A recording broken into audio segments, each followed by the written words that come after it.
Want to become an elite level athlete? Well, look no further. The Reclaim Your Throne Elite D1 training course is all you need to take your performance from subpar to the creme de la creme of athletes all around the world. The purpose of this course is to give you a comprehensive weight training, speed, flexibility, recovery, and endurance program that is meant to prepare young athletes for collegiate and professional sports. This course is packed with over 2 hours of creative, action-packed lifts narrated and coached by yours truly to assure increased strength, speed, flexibility, recovery, and endurance. Hey, I get it. Training alone can be tough and can even make you feel misguided or somewhat unmotivated. But with this course, I walk you step by step through each and every lift to make sure you're using the proper form to prevent injuries and that you're hitting the correct muscle groups to render maximum results. So what are you waiting for? It's now or never. So go ahead and get the training course today so you too can reclaim your throne. So guys, we have to get into this one. This story is going to be pretty wild, and I always try and bring you guys stories that nobody else is covering. And this is coming from the thick of TikTok. Social media has pretty much, it's turned into a way of exposing corruption, quote unquote, and other things. So I'm going to show you this video of a sister who joined a white sorority and is now being kicked out of that sorority on the first week of Black History Month. So let's get right into it. Okay, so that music is copywritten, so I have to cut it out. I gotta cut it. All right, but this chick says, imagine evicting the only Black girl in the sorority on Black History Month. And the sorority that she is being evicted from or kicked out of is Alpha Gamma Delta. Okay, so this is a white sorority. She's at the University of Kentucky, and the University of Kentucky actually had another incident where a Black girl was called the N-word heavily by some drunk white girl in her dorm. So they're pretty much under fire for the racism. And now you have this sister who is putting everything out on Front Street about what her experience was in this sorority. So we're going to get to her side of the story right now. Yeah, so the other night, I just got called in a meeting, and then the thing is, I got in trouble over a TikTok, and that TikTok was of a guy dancing on a stripper pole. That's not even bad. So she got in trouble because of a TikTok, and it was a TikTok of a guy dancing on a stripper pole. And let me tell you something about these sororities. I know y'all see a lot of videos on Barstool and all this other kind of stuff, but at the end of the day, sometimes they really do have private events, especially those parties at the frat house. Sometimes they might want to conceal certain things. And maybe she puts, some fraternity guy on blast when he really wasn't supposed to be put on blast, and he felt some type of way, and then they got at him. Maybe she doesn't really know the back end of how that affected the sorority or the fraternity that they were partying with. But either way, they basically pressing her about her social media, her TikTok. She's putting things on TikTok that they don't really like. Maybe it is not a good representation of the sorority.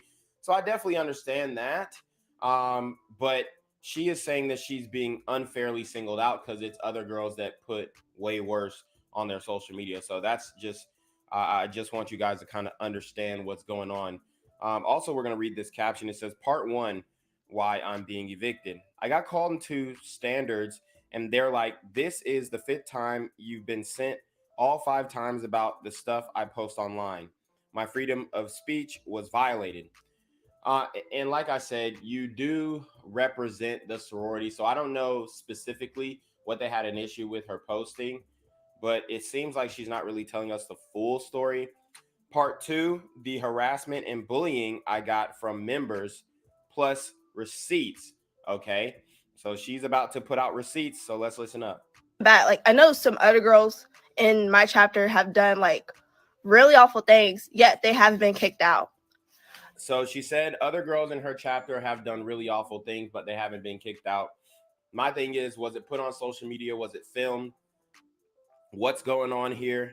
What were those awful things? I wish she would have been more specific as to what those awful things were, but I don't know. I guess she's trying to protect some of her sorority sisters. So at the meeting, they're like, "Oh yeah, we're deciding to kick you out. You're still gonna have to pay the full price of living in a sorority, which is like $4,000." I'm like, so she's getting kicked out, and she's still going to have to pay her sorority dues. Wow. And it looks like she has some type of contacts in her eyes, and obviously she very much sounds like, you know, she kind of sounds like a ditzy country, like Southern blonde type girl. And that's maybe why she joined this specific sorority. And a lot of people would say, oh, well, she's an Oreo. Okay, she's a black girl on the outside, but she's a white girl on the inside, and she talks white and all this stuff. And I'm not even going to put that on her, because at the end of the day, she's speaking proper English. She does use like and likes a little bit too much. But at the end of the day, she's really not she's not like sounding real crazy. But a lot of people I saw in the comments were pointing out that she was an Oreo, and they were saying some other things that were targeting the fact that she sounds and maybe moves like a white girl. excuse me, what the fuck? Like, not only do I have to find my own housing and pay for that, I also have to pay the fucking sorority bills. Like, be fucking for real.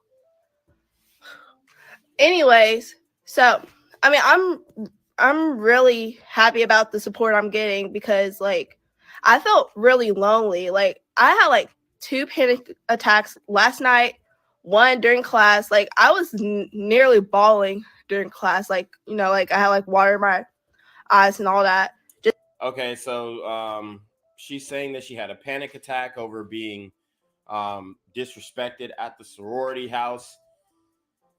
I mean, this is pretty wild. I'm not gonna lie. She hasn't really given us real specifics, so I'm waiting on that. Just because like that shit was really stressful. Anyways, I got in contact with the university housing, so I'm gonna move over into that space. I'm just gonna say, this would not happen if I was if I wasn't black. Like, this probably. So she's basically saying she's getting kicked out and discriminated against solely based off of the color of her skin. Wow. Wouldn't happen if I wasn't black. Not only that, like, I'm also targeted in my sorority and my chapter. Like, there are like some girls, like a few girls who want me gone, and I'm just like, dude, I pay the dues. I do the things you do, and you don't want me to stay. Like, and I'm not gonna lie, my initial thought is, what did you expect? This is what I'll say. I think that the white fraternities are more welcoming, of it's gonna sound wild, because you don't really see a lot of black guys in white fraternities. But I do think that, because I have met some, I think they're more welcoming, and they're not really, see, with a guy, you can't be like, you can be racist, yeah, toward a black guy for sure, but there's gonna be repercussions. Like with men, if you have like a black dude in the frat and they're like bullying him or whatever, and he's not like a total like P word, it's gonna be something said about it. Like, they're gonna have to throw hands. There's going to be some type of situation that goes down, and it's usually going to involve violence in order to get that respect. And all the bullying and all that kind of stuff stops once you put hands and feet on somebody. So as a guy, I think those white fraternities are more accepting of people of color, because one, yes, there's still racism, all that stuff, but the guys aren't really hung up on it like that. Um, they might keep things from the brother, but at the end of the day, I really had, like, when I was in school, they definitely had like some black dudes in the white fraternities, and them dudes were, they had no problem, they had no issues. Okay, light skinned dudes, even a couple dark skinned dudes, in the white fraternities. But when I did see like black girls try to join the sororities, it was a whole different dynamic because girls are more catty. They're more combative. I told you there's no such thing as this female solidarity. These girls, they're like mean girls. Okay, so and they're never gonna really resort to violence because as a woman in those sororities, especially like those white sororities, the moment you resort to violence, you're like beneath everybody type stuff.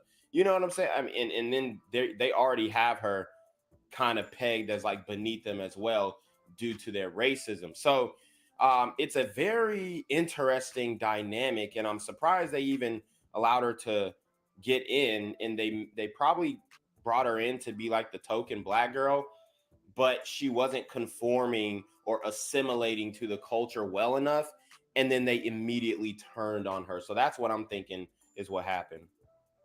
I don't know. Like, I'm just like speechless, but like I'm also like really thankful for the support I'm getting. But like now I'm safe. Like I'm like moving to an apartment, a university apartment. It just not only do I have to pay the chapter house, I have to also pay like living at the university too. Like, And her parents must have that bag. Her parents must have that bag because I know for a fact she ain't paying for this by herself. university housing as well. So plus I like signed a lease on an apartment like next year. So like I have to pay like extra for that just because like I don't have a guarantor. I don't know. It's just like I don't know. Oh, so she don't even have a guarantor. I'm wondering where she's getting all this money from because her parents ain't even her guarantor. Like, what is going on with this girl's life? I don't know. It seems very weird, but we are gonna, attempt to see what's going on with this sorority here. It's just my year. Okay, so part two, along with what happened last night and today. So, part two, it says I had to take down the Zoom call for legal reasons, but it will be posted. So apparently, maybe there was like some Zoom call exit meeting, and it might have got, you know, pretty combative in that Zoom call, and maybe some things were said that really sheds a negative light on the sorority. So I definitely want to see that Zoom call. Let's keep going. Um, I have receipts to show y'all, like, all, the conversations I'm having with the girls about me posting this TikTok and them trying to restrict my freedom of speech once again. Um, Not only that, like, I've also been like targeted like by a few members like from my sorority. And I just know it's them trying to kick me out. That like want to kick me out and that are I mean, like, congrats, you succeeded. Like, I'm kicked out. I'm evicted. I have receipts to show y'all. So I guess like the first is the text just now, like the chapter president trying to get me to take my TikTok down, even though like that's proving my point. Okay, so they're trying to get her to minimize the exposure on the sorority. I still haven't heard what they actually did to her and how they were directly racist toward her. It seems like maybe there was a small group of girls in the sorority who were pitted against her. But I don't know if she could have just like played chess, she might have could have got them kicked out. You know what I'm saying? Like if she would have just stopped, I guess, posting wild stuff on social media and then used a group of girls within that sorority to her benefit, she probably could have turned the tables. But I think she's playing checkers, not really playing chess, not really seeing the future, not really looking forward. She just emotionally, okay, they did this to me. Let me put it on TikTok. I'm all for exposing corruption, but you have to have like real hard evidence. Maybe the Zoom call was hard evidence, but what she's presenting doesn't seem like the full story. And she's also kind of doing too much on social media. And I know a lot of fraternities, sororities, they're basically secret societies. So they don't want you to be exposing, maybe some secrets or traditions that they do. Yeah, they do humiliation rituals for the public, but at the end of the day, what goes on in the house stays in the house. And I think if she's putting house business online, that could have been a conflict of interest and maybe why they wanted her out. It may not have been solely based off the color of her skin. Now, I don't know yet. We still have to go through the videos, but I'm trying to like listen in for some real hard evidence. Because like, just because I take my TikTok down doesn't mean you're not going to evict me from the house. Like, I'm already evicted. Like, be fucking for real. Okay, so she loves saying be effing for real. So it says, hi, at our meeting today, we were unaware that a TikTok had been posted of you outside of our chapter house. I understand that it is your right to post this, but it is an untrue statement, and posting our house on TikTok has made several of our members feel unsafe. I am sure that was not your intent, but would you please take the video down? The other number in this message is Hirdy, our chapter advisor. Hirdy. So they want her to take that video that I just showed you of, imagine getting kicked out of the sorority house on Black History Month, So they want her to take that video down. And that could, I don't think that it would lead to danger. Okay. Maybe they're over exaggerating. Y'all know how white girls do. Oh my God, we're doxxed now. Like, bruh, everybody knew where the sorority house is. I mean, it has the name on it. So if she even would have just mentioned the name, hey, I got kicked out of Alpha, Gamma, Delta, then it would have been history. So but they want her to take it down. I mean, was it immature? Yeah, probably it was. It was probably immature because unless she's presenting real hard evidence of racism toward her, then probably is pretty immature. And they're doing damage control. So I don't know how to feel about this one. All I know is that maybe she was trying a little too hard to be a white girl. Okay.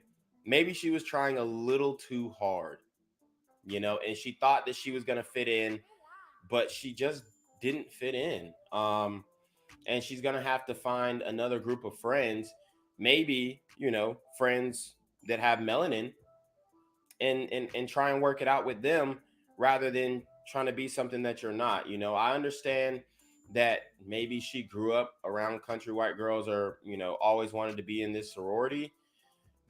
But at the end of the day, it just looks like you're not cut out for it because you're doing too much on social media.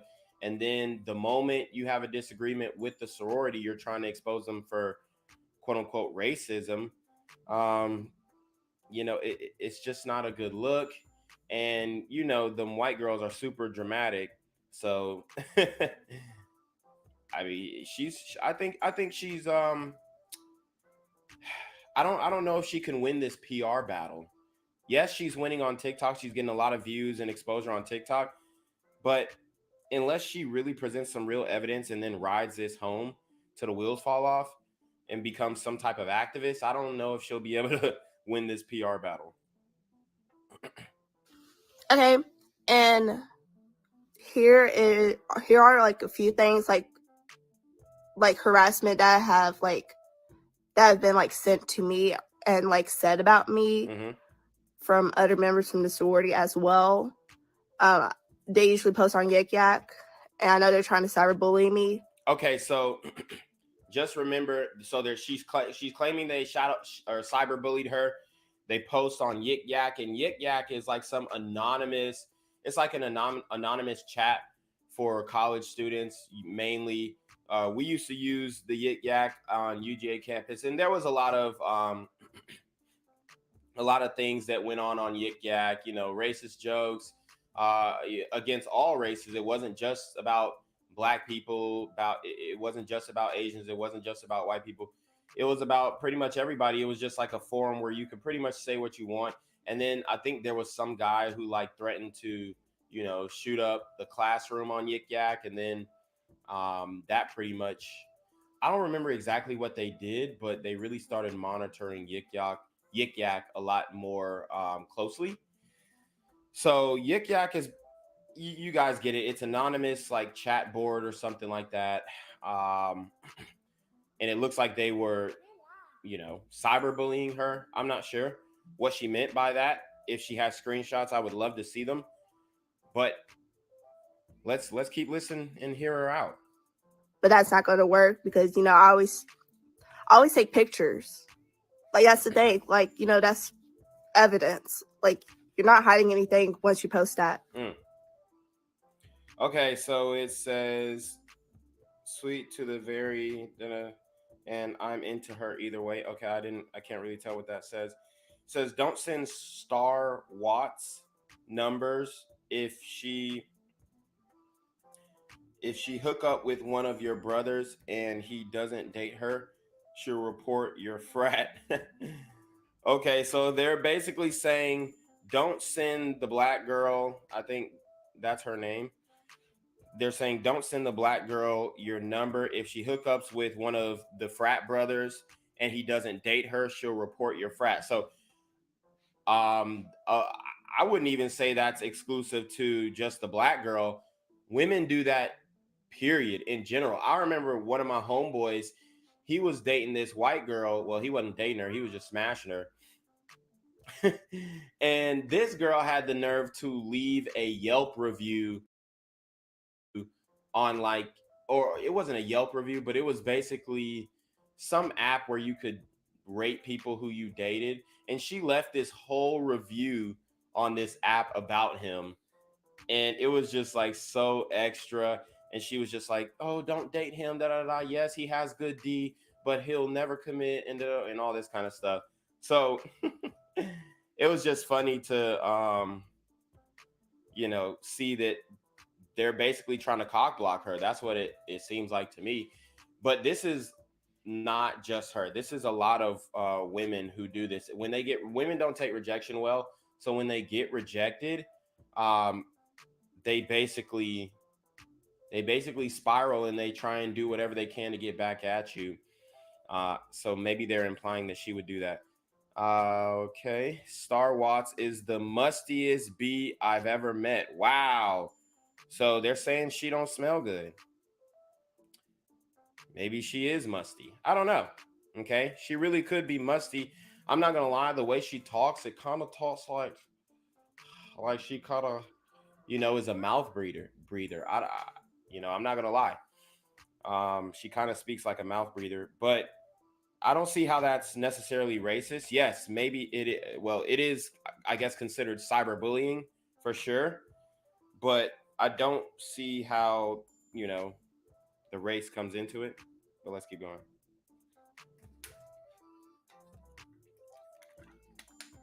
Oh, okay. Hold on. She has some more screenshots. Okay. Oh, this is getting messy, y'all. Oh Lord, this is crazy. All right. It says where some good places to serve near campus. Serve.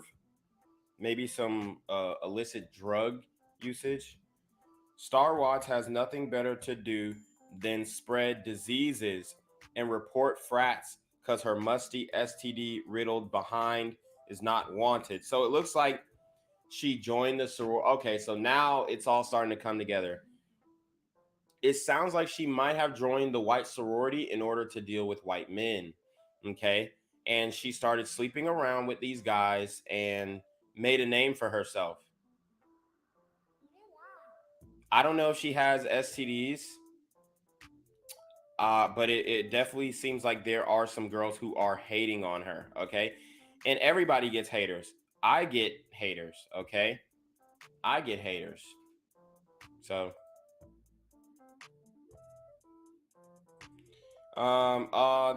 the time of the semester where everyone comments on Star Watts is here. I'm dead.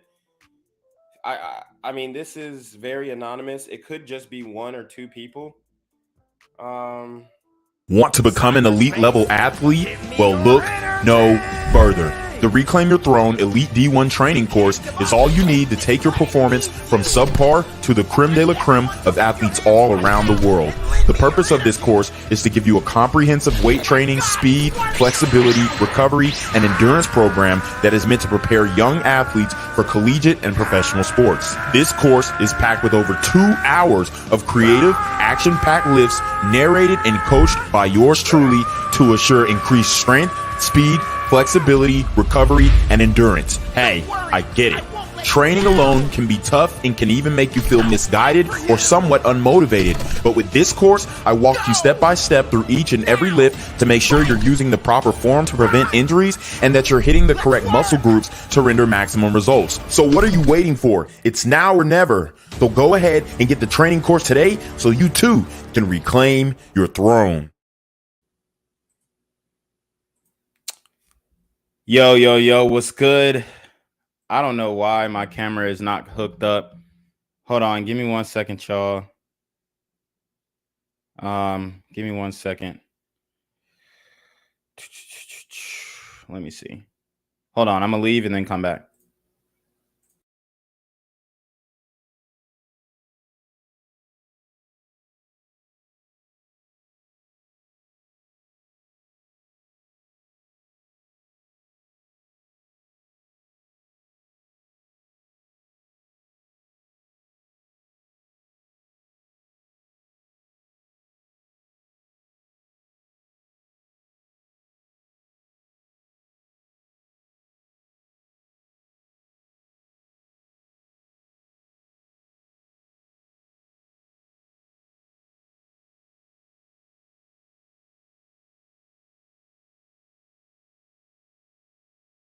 Okay, I don't know why, but my camera is tripping. I don't want to derail the show. And I do want to cam up, but hold on. Hold up. I see why.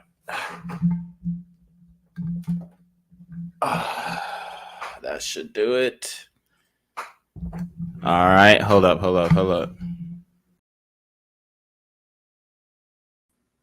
There we go. Damn. All right. We in here. What? We in here. Okay. I know I have not gone live in a bit. Let me turn up my mic. Is the sound good? Is the audio good? Yo, mic check.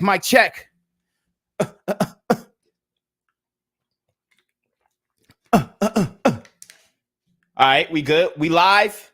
Yo, Charlamagne, we live. Yeah, we live. Guys, we have an action-packed show for you guys. Action-packed show. Sorry, I'm not gonna say exactly what I'm getting, but I'm getting some good news coming in. But we've got an action-packed show for you guys, bruh. This shit finna be crazy. This sound crazy. All right. I'm working on the soundboard. I'm working on the street interviews. It's warming up. We're gonna get back into the street interviews. Sorry, I just hopped out the shower. A nigga is still moist. Pause. But we do have an action-packed show for you guys. I'm going to be reading an article that I saw. And this is not a good news article, okay? It's not a good news article for the ladies. It's not. But we are going to break it down because it's very important for people to understand exactly what's going on with young women and their mental health. So that's always important, and we want to keep an eye on that, right? Well, all of this news on social media, all of this back and forth, this quote unquote gender war on social media would like to tell or spin the narrative that the women are winning the gender war, They don't need no man. They're great. They've got their OnlyFans. You know, they're living up to the best life and they're living their movie, brev, like King Richard says. But that is not that's not the case. Okay, it's not the case at all. And I'm gonna pull up this article, and it's a very sad article. But we're gonna read it. We're gonna read it all. Okay, because we want to understand the data. The why is the real question. The why. Why are teen girls reporting record levels of violence, sadness, and self-deletion risk? This is coming from the CDC. Now, what I will say about the CDC is that we should take it with a grain of salt. Okay? We should take it with a grain of salt because the CDC has been wrong on many occasions, especially recently with the toilet paper flu. So, we're just going to leave it right there, but we will, because this is an authority. And yes, in this case, since it supports kind of what we have been saying over here, we're going to appeal to the, we're definitely going to appeal to the authority bias. Okay. Big facts. Big facts. All right. In this case. And it's unfortunate, but I mean, this is the reality. This is the reality, man. Teen girls report a record level of violence, sadness, and self-deletion risk. Now, when it comes to that violence, we have seen a lot of these women tweak out. And I've done stories on Black Gen Z Mindset where I specifically focus on the Black community. But we have seen some situations like Courtney Clinty and my nigga Christian Obuselli. Free my nigga. She took him out. She killed him. Stabbed him. Then tried to make it seem like it was an accident. Then played a role in front of the prosecutors. Then played a character in front of the detectives, the homicide detectives. She caught a body. She caught a body. These women are getting violent. They are. And I mean, not as violent as the men, for sure, because men are known for their ability to manipulate matter and obstacles in their way, i.e. violence.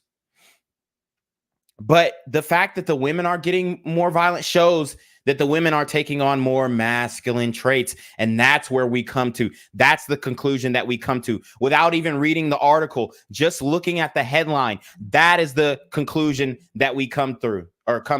So shout out to pause. Okay. We ain't coming to nothing but bitches. But shout out to House of Lamar. He says, oh shit, my boy. Live. Yes, I am live. Okay. You already know. Oh, say less. Suavage says exactly what did she expect? Yeah. When we were talking about the Star Watts situation, she joined a white frat and white sorority. And unfortunately, it did not pan out in she didn't get the results that she was going for. And honestly, I think if she would have just played back, laid cool, shut the fuck up and stopped doing shit on social media, it could have worked out.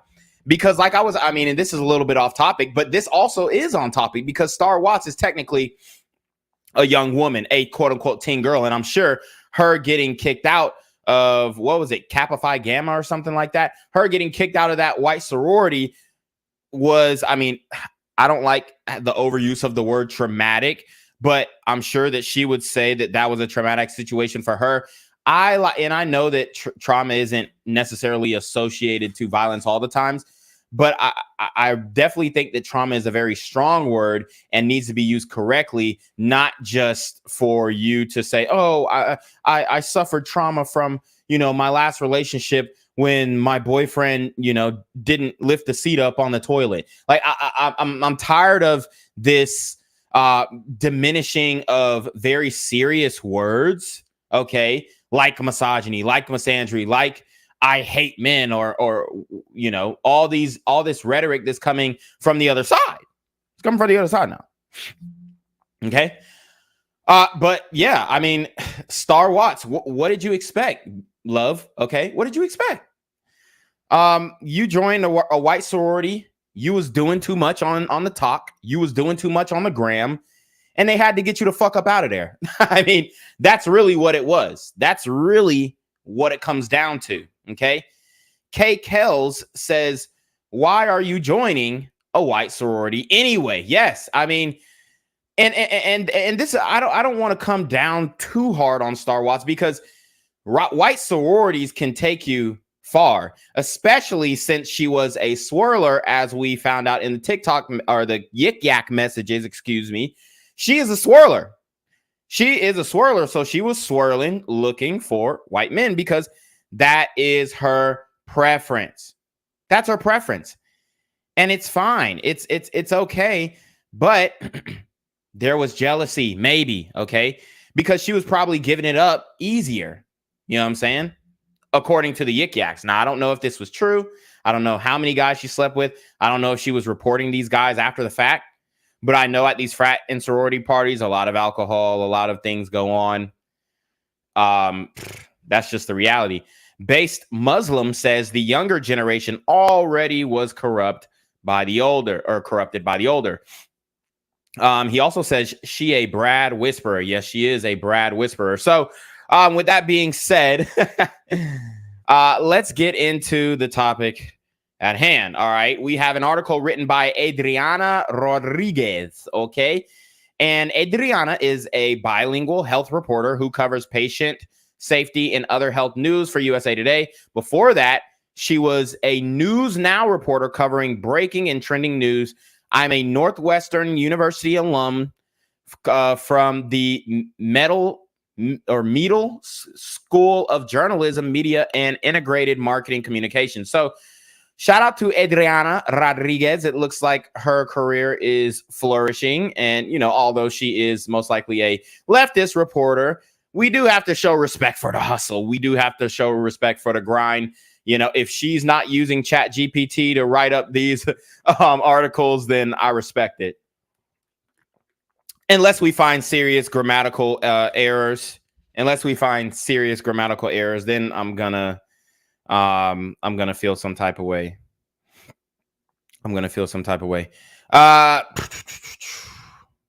Let's see. Hold on. I gotta send this wire real quick.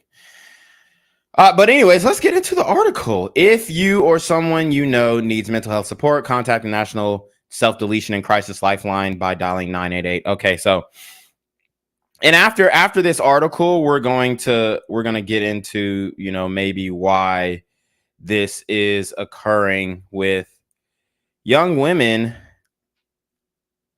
out here who are pretty much saying they're strong and independent and whatnot. I mean, obviously, the internet has a big role to play in, you know, female happiness, especially teen female happiness. So we have to take that into account as well. But it says teen girls are experiencing record levels of violence, sadness, and self-deletion risk in the United States, according to the Center of Disease Control and Prevention report released Monday. Data shows that 57% of high school girls felt persistently sad or hopeless in 2021, a nearly 60% increase and the highest level reported after the past decade. And that could have been because of the toilet paper bug, because a lot of women, they were lacking that social connection that they kind of need for their happiness. You know, women need that social connection for their happiness. And I think that a lot of times they do like to overplay or underplay that, right? They like to say, oh, I don't need a man. I don't want a man. But at the end of the day, bruh, there ain't no woman on the world. There ain't no woman in the world who doesn't want a man who like loves them for real and, you know, wants to be that protector, that provider, and have that traditional family. I don't give a fuck what they say. I don't care if they say they never want kids. I don't care if they say they never want to get married. I don't care if they say they're focusing on a career. That's just what women want. And they're going to say, oh, well, not every woman wants that. Well, I mean, you say that, but then when you get in your 60s and you're regretting your whole life, then you're like, fuck, like, yeah, I was saying that so hard in my youth, but it was a cope. It was a cope, y'all, and they're not willing to admit it until they are infertile. Let's see.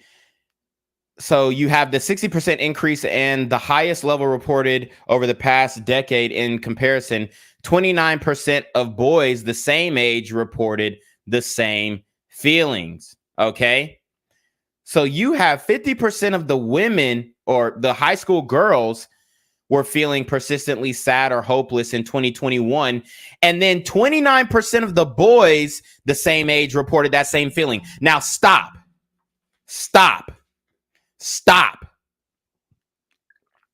Let's look at these numbers. Let's break this down. What does that 29% number remind you of? What does that 29% number remind you of? Anybody in the chat?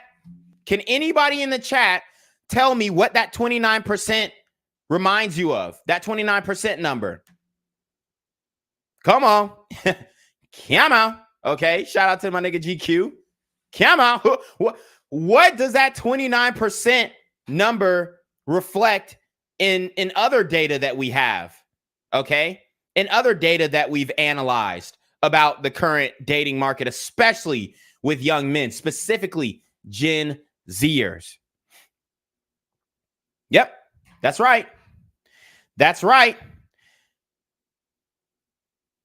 Between 1 and 3 men, between the ages of 18 and 31, and it's probably younger than that, but they just said 18 because that's the age of consent, have reported that they are virgins or haven't had intercourse in a year. So 29% is very close to that 33%. So the 29% of boys the same age who report that feeling of, sadness and hopelessness are the guys who aren't getting laid in high school, in middle school, even. Dare I say, but that's what's happening. That's what's happening. Dude, middle school, to me, because I have a really good memory, middle school is like a reach away. And I'm 27 years old, and middle school feels like fucking yesterday. Now, I don't know if it's going to feel that same way when I'm 40, but middle school, I could grab middle school and throw it across the room. That's how close that it feels to me. That's how close it feels to me. Okay? You have these 29% of boys who feel that sadness and hopelessness. I guarantee those are the boys who don't have, girlfriends. All right? Those are the boys who don't have girlfriends.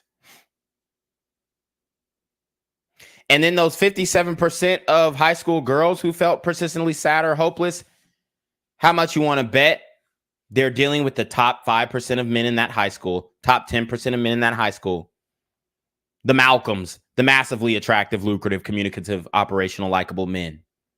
Not the mildly attractive, not the medium ugly, the massively attractive, lucrative, communicative, operational, likable men. Guys, that was just the first freaking paragraph. High school should be a time for trailblazing, not trauma, said Dr. Deborah Oury. Guys, remember, I said this freaking trauma stuff. What trauma, bro? What trauma are they? Keep it a buck. Okay, this is what I'll say. There are a lot of fights in high school now. The violence is increasing, for sure. So that could be a piece of the trauma, getting into fights, beefing, having that anxiety that you might have to fight. There was a big beef between dark skin and light skin women in my middle school. So the light skinned girl having anxiety, she coming to school, she finna fight 3 bitches that look like Precious. Okay. And then they mama coming through to beat her ass after school. There's a lot of pressure, a lot of trauma. So I can legitimize that trauma because that's real.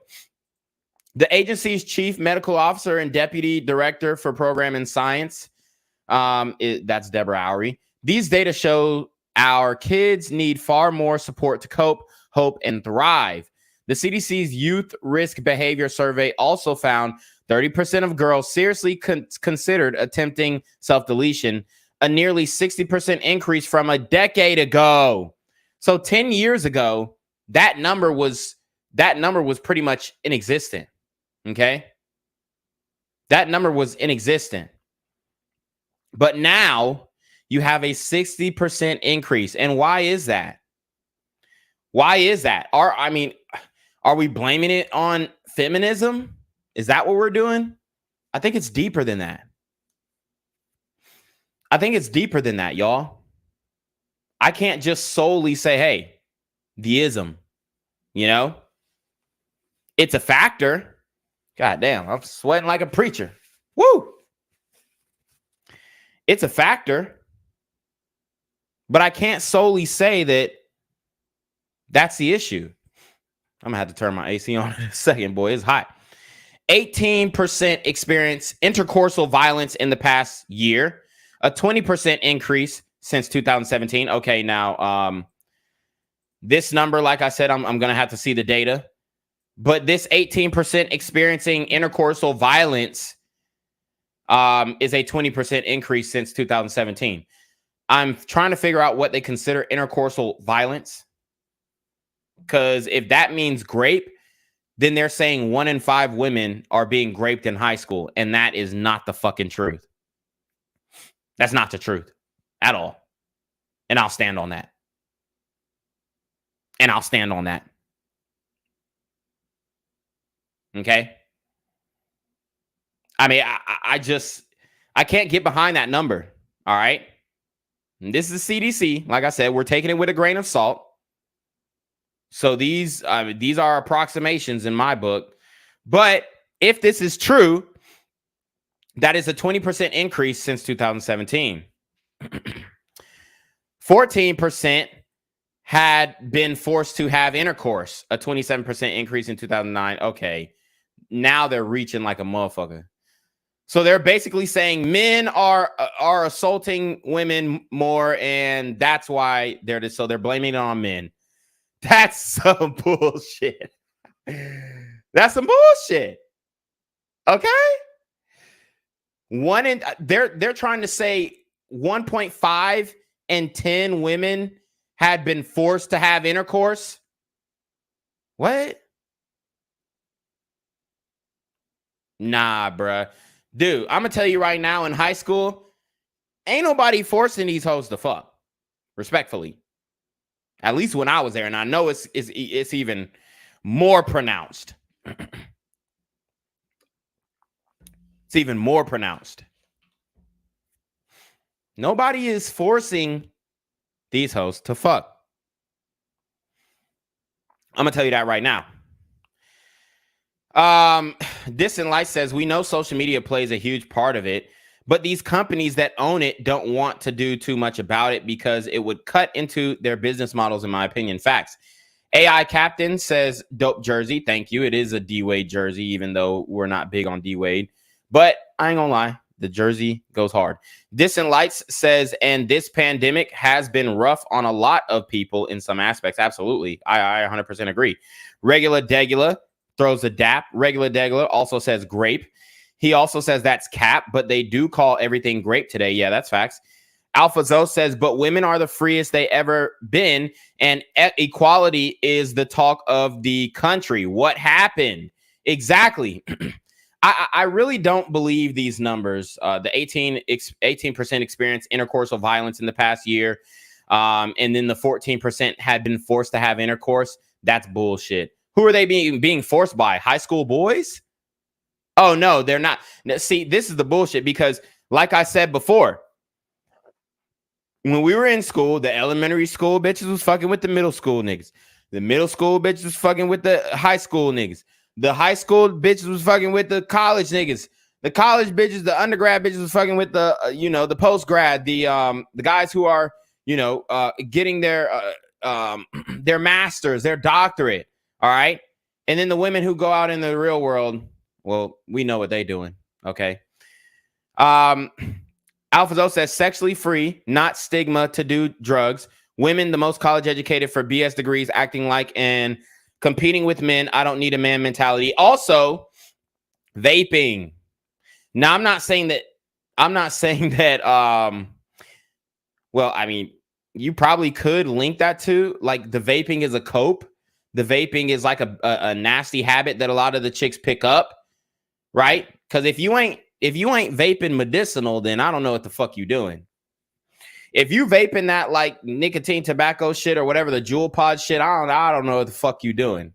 If you ain't vaping on no medicinal, bro, it's over. Regular Degla says the girls smashing for more than the boys. Facts. And the girls are only smashing a small minority of those guys anyway. If they're smashing guys in high school, that's an if. Because when I was in school, all the girls at my school wanted to deal with boys who were at another school. They either wanted to deal with older men, like just straight up college niggas, or they wanted to deal with boys who were at, another school. Because they like, oh, the boys here are just I like them Elberton boys, or I like them Loganville boys. I like them Jefferson boys. I don't like the boys at Athens. They lame as fuck. They they this, they that. I like them Tucker boys. I like them Jonesboro niggas. I like them Fayette County niggas. I like them, Fulton County niggas. I like them Milton niggas. I like them Habersham niggas. So they was on like, they were literally what they saw what we had.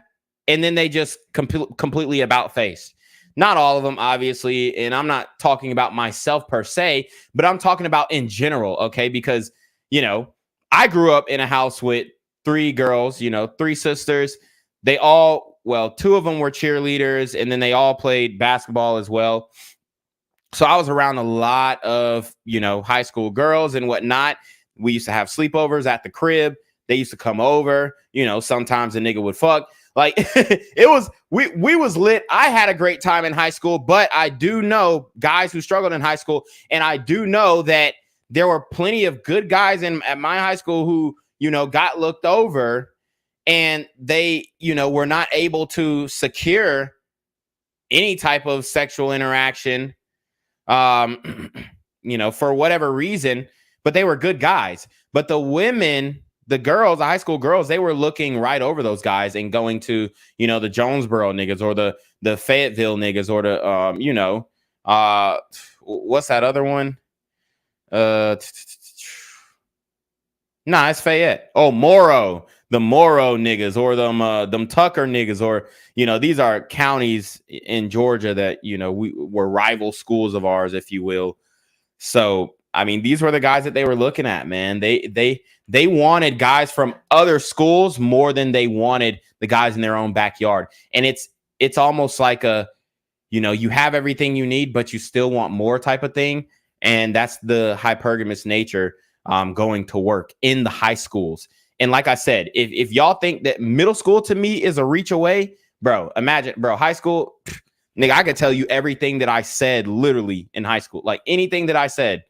I mean, I damn near can tell you exactly what I said in any situation. If you brought it up, remember when we was at that party at Kyle's house and then we was lit and, his dad went out of town and we threw this big ass party and the high school quarterback came through. Like, what did you say when, we popped out the moonshine and like, nigga, I know exactly what the fuck I said. Goddamn. Oh, nigga choked on the water. Shit.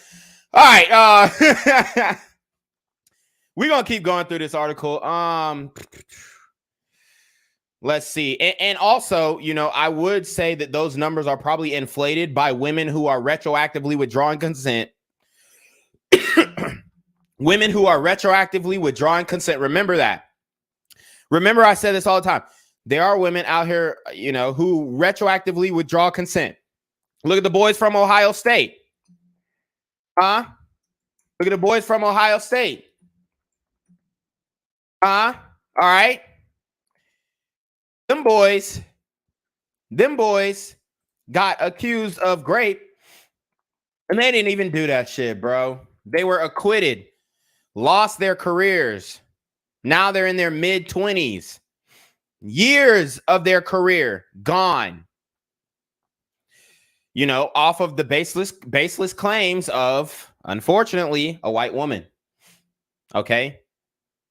Good thing my niggas didn't get Emmett Till. All right. We in 2023. All right. So at least they're still here to tell the tale. Let's see. Regular Degla said the girls smashing far more than the boys. Yeah, they are. Chancellor said, I wonder how many just regret busting it open and just call it great. Exactly. AlphaZo says music, media, news, colleges brainwash them to destroy the nuclear family and oppose men. Now they miserable and we've lost the children. Yep, it's OV. AlphaZo says they infiltrate the numbers or they inflate the numbers by allowing women to include rape and assault by simply looking at them aggressive or talking in an aggressive manner. Everything counts as great. Right. Base Muslim says the older generation got them, unfortunately. Yep. Mr. Jake the Grape says, I vape that Cali honey. Yum, yum. AlphaZo says vaping definitely a growing trend among women. Drinking, pill popping, social media is a drug because they are always watching and competing with others. Yeah, I mean, the white girls are heavy on the jewel pods and shit. Base Muslim says, well, ironically, the high school boys I speak with are now becoming passport bros. Absolutely. You are absolutely correct. And a lot of these high school boys are even willing to go to the military. They're willing to serve their country because they know that the military, I mean, respectfully, is some pussy shit now. They got Transformers as generals now. Transformers, generals in disguise. Okay, they have Transformer colonels. Okay, Transformer colonels. All right, imagine you going through personal training and fitness training. What's that shit they call the boot camp for the new guys who come in? Damn, I forgot. But the guys who come into the military when they doing their first year. Anyways, imagine your drill sergeant is a fucking transformer, bruh. It's OV, like a fully like surgically enhanced transformer. And they're telling you to do all these drills and all these pull-ups, and they can't even do them. Imagine if it was a transformer man, so female to male, like we covered in that Kendra G video. Regular Douglas says facts 100, same here. All the girls was smashing grown men in high school. They like the lifestyle, the cars, the money, all the things the high school boys didn't have. Exactly. Give me 1 second, guys. I gotta turn the AC down because it's hot.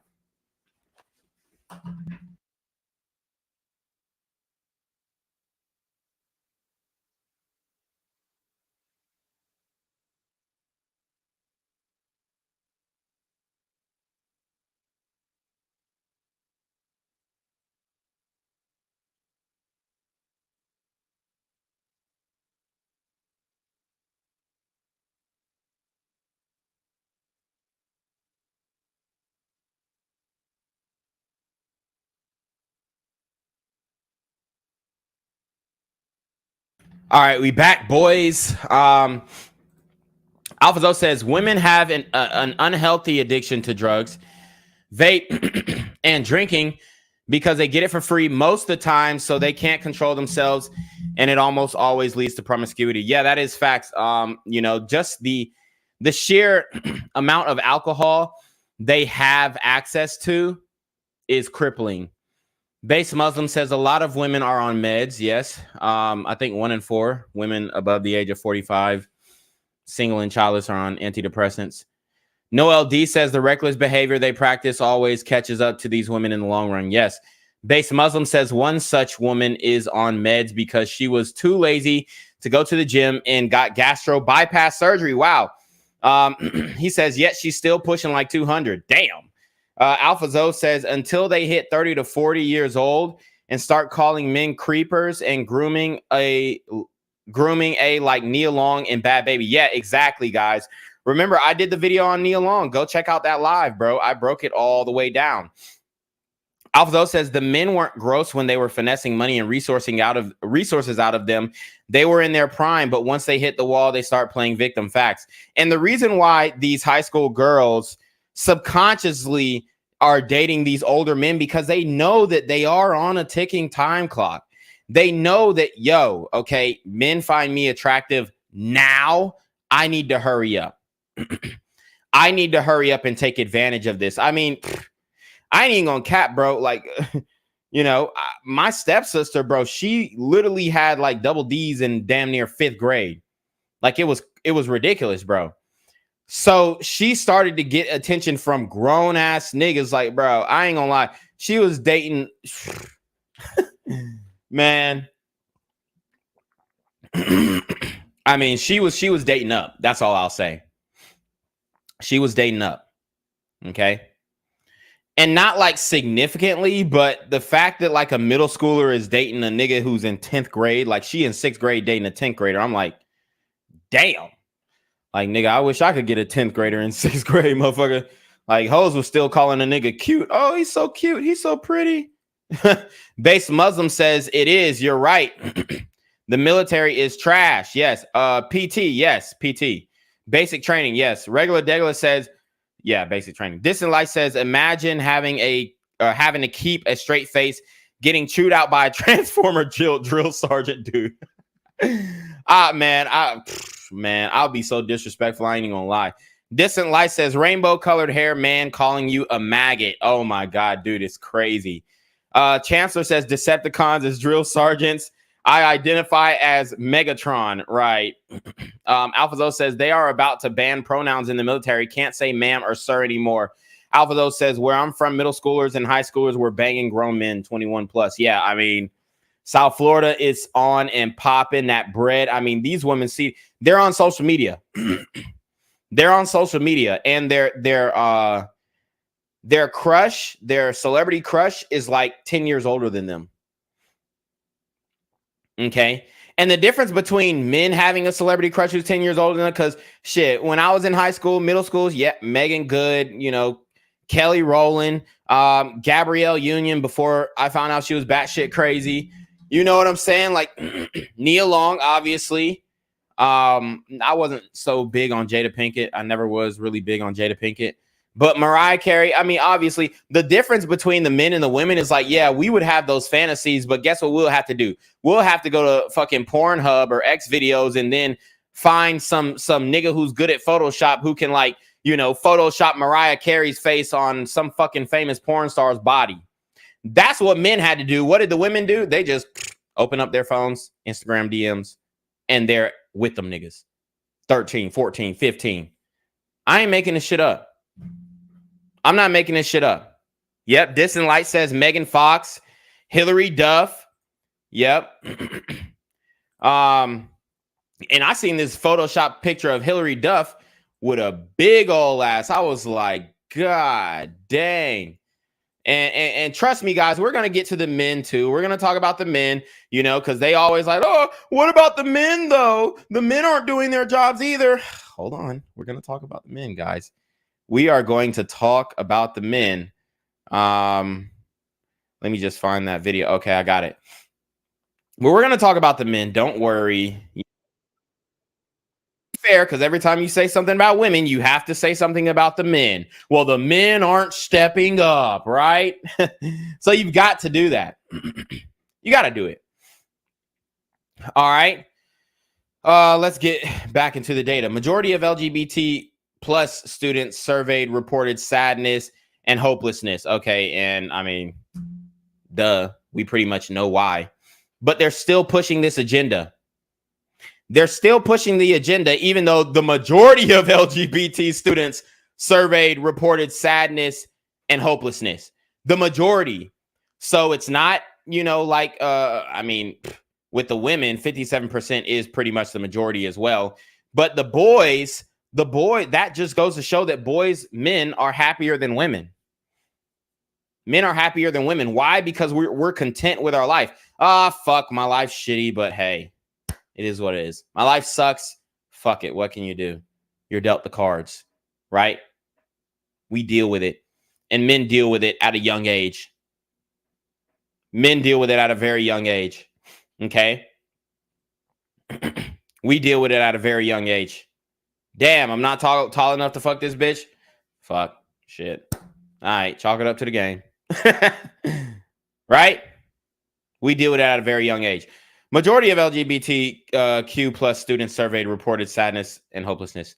The new report also underscored emotional distress among teens who identified as LGBT, finding nearly 70%. Ugh, that's an eerie number. 70%, y'all. 70%. 70%, y'all. Come on. Come on. I mean, just consider taking the dick out of somebody's ass and putting in some pussy. Just consider it. Just consider it, okay? These are staggering numbers. 70% of LGBTQ plus students experience persistent feelings of sadness or hopelessness. And the thing is, LGBTQ plus students are manufactured, okay? They're groomed into what they are. And there's more of them starting to be groomed into LGBTQ-ness, okay? There's more of them that are starting to be groomed into that. So you have to think about the converts as well, because there's some kids who had no thought in the world about no damn, none of this stuff. They had no care in the world.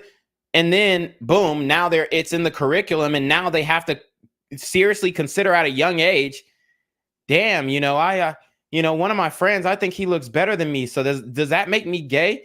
Like, I remember growing up and you'd be like, damn, like this, I had a friend and he was like really, he was like really handsome. And this is at a young age. You understand hierarchies as a young boy. Damn, this dude is, shit, we in 4th grade and this nigga's 5'9". And then, he's over here looking like a fucking grown man. And I'm just sitting over here still trying to figure out how to get the swings to work. So, you know what I'm saying? Like, as a young boy, you see that and you're just like, damn, like that shit is crazy. Like, this nigga is like an Adonis, but that doesn't make you gay. It just makes you understand that, okay, there are guys who are bigger, stronger, faster, better looking, better at different things than I am. What can I do to stand out? What can I do to get that outstanding factor, outstanding feature about me? All right. And that's what men have to decide at a very young age. Damn, you know what I'm saying? All these niggas is taller than me. I got to be funny. Damn, all these niggas are, all these niggas look better than me in the face. I got to get my body right. Right. Or you start to understand where you're at, hierarchy wise as a young man, and you adjust. Okay. But nowadays they want to tell you, if you even look at a guy and be like, shit, when we was in middle school in the locker rooms, niggas was walking around butt naked and you like, damn, this nigga is like rocking with a grown man dick. And then, we over here with our middle school dicks just sitting up here like, what the fuck? This nigga got grown man dick in the locker room and he just walking around confidently because he knows his dick is bigger than everybody's. Okay. So in middle school now, they'll say, hey, if you acknowledge that his dick is bigger than yours, maybe you actually are gay. And it's like, no, he's just more hung than me. You know what I'm saying? Like I'm just saying, like the way that they're marketing it in the schools is to convert niggas into homosexuality. Like, you had one gay thought, you're gay. Stand on it. You know what I'm saying? Put it in your bio. You had one gay thought, like, damn, you know what I'm saying? And I guess it's not even gay to acknowledge that somebody's better than you at something, but you have one thought and then boom, they're trying to say, oh, well, you should really consider joining the LGBTQ chess club. Like what, my nigga? What the fuck? But anyways, yeah, I would just say, LGBTQ men I'm specifically talking to. The men. which there are significantly less people who identify as LGBTQ plus, men, right? But the men, I would say, highly consider getting some pussy. For the women who are LGBTQ plus, I would say slow down. Okay, slow down. Find out how to deprogram yourself from all this bullshit. Watch my channel. Watch other guys' channels. Okay, slow the fuck down.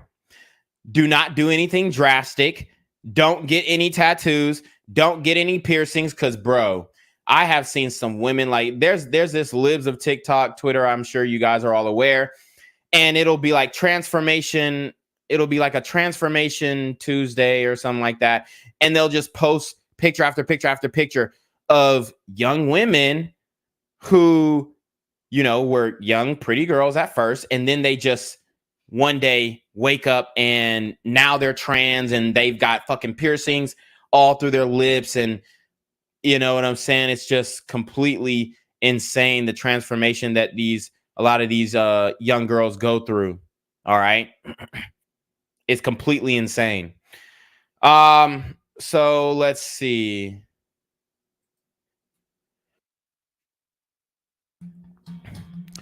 Let's read the rest. All right. 52% had recently experienced poor mental health. 45% had seriously considered attempting self-deletion in the past year. And 22% had attempted self-deletion in the past year. And guess who they're going to blame that on? Men. They're going to blame it on men. Look, watch. Nearly 1/4 were bullied at school, and about 30% were bullied online in 2021. There you go. And who are they saying are the bullies? Who are they saying are the bullies of the LGBT community? Men. Which is an absolute lie, I would say. Yes, if you have a close friend and he does some gay shit and he does some sus shit, will you get on his ass? Pause. Will you make fun of him? Yes, you will make fun of him, whatever. But men don't actively seek engagement, conversation, interaction with other homosexual men, especially if they are out of the closet. Okay? I'm going to just tell you that right now. And I have nothing against homosexual men nor homosexual women. I think the trans stuff is crazy. Okay? I think they're going overboard. Although I do support trans women going into female sports and teaching them hoes a lesson. Because guess what? Who are the main ones advocating for this, heavy LGBT movement? Like, whatever you do in your bedroom, that's fine. I mean, I don't give a fuck, okay? You want to fuck some buttholes? Fine with me, all right? It does not matter to me. But once you start bringing it into the schools, once you start pushing it on young people, once you try to, have gender affirming pronouns for 5-year-olds, then I'm like, that's where I draw the line. I do want to see more trans women in female sports because I do want men to take over female sports. I'm just going to keep it a buck. And I myself may actually, turn trans. I ain't going to get no surgery, but I will literally drop my dreads and turn trans in order to compete against women in female sports, just to prove a point. Because who were the ones pushing this narrative? I mean, it was women. It wasn't men. Men don't go out of their way to have any social interactions with LGBT individuals. Heterosexual cisgender men, we don't go out of our way to have, we can handle them, right? Like, you come across a gay dude, hey, we're going to have a good conversation, whatever. You know what I'm saying? And it's not even a token, oh, that's my token gay friend. No, it's not like it's just, being a man. Hey, I'm going to respect you as a man. Boom, boom, bap. Don't try me on no gay shit and we good. That's it. That ain't no problem. That ain't no problem. Okay? That's it. But like I said, heterosexual men don't actively go out of their way to have any type of social interactions or engagement with LGBT men. So who's really the ones bullying these LGBT men? Who are the people that these LGBT men spend most of their time around? Okay? I'm just saying. Who do they spend most of their time around? Who do they spend most of their time chilling with, kikiing with? Think about it. The survey did not have a question assessing gender identity, so data does not reflect students who identify as transgender or non-binary. But health officials said the questions will be included in the 2023 survey. Okay, so there you have it. CDC has, I mean, they've been woke. Now let's look at the racial and ethnic disparity. So it's we finna get some bad numbers, Black community. So don't hold your breath. We are finna get some bad numbers. We're finna get some. I'm already telling you right now, we're finna get some bad numbers. A look at racial and ethnic disparity. Gotta take a sip. God damn. Shit. Oh man, that white rhino be hitting. A look at racial and ethnic disparities. Okay, racial and ethnic disparities were also prevalent. Here we go. Black and Hispanic students were more likely than Asian, white, and multiracial students to miss school because of safety concerns. And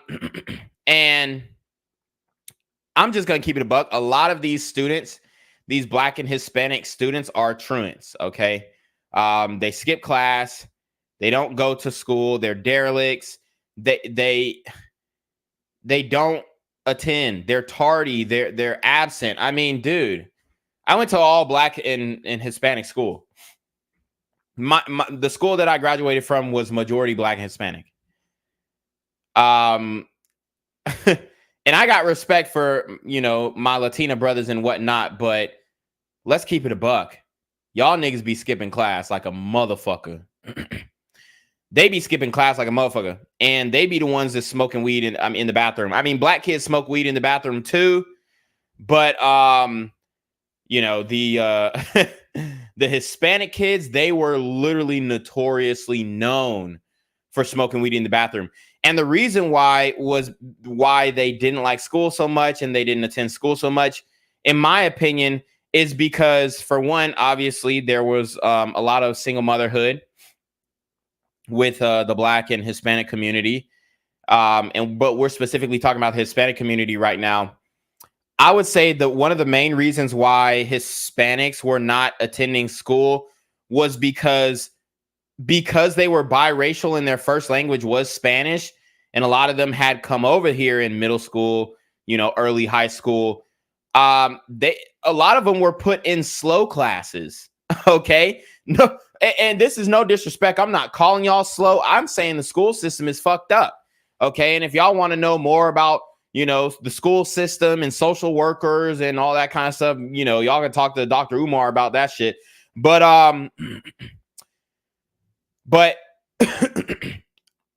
the Hispanic kids, if they did not speak fluent English, they were put in the slow classes.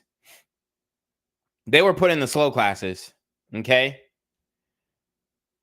that's just a fact. That's just a fact.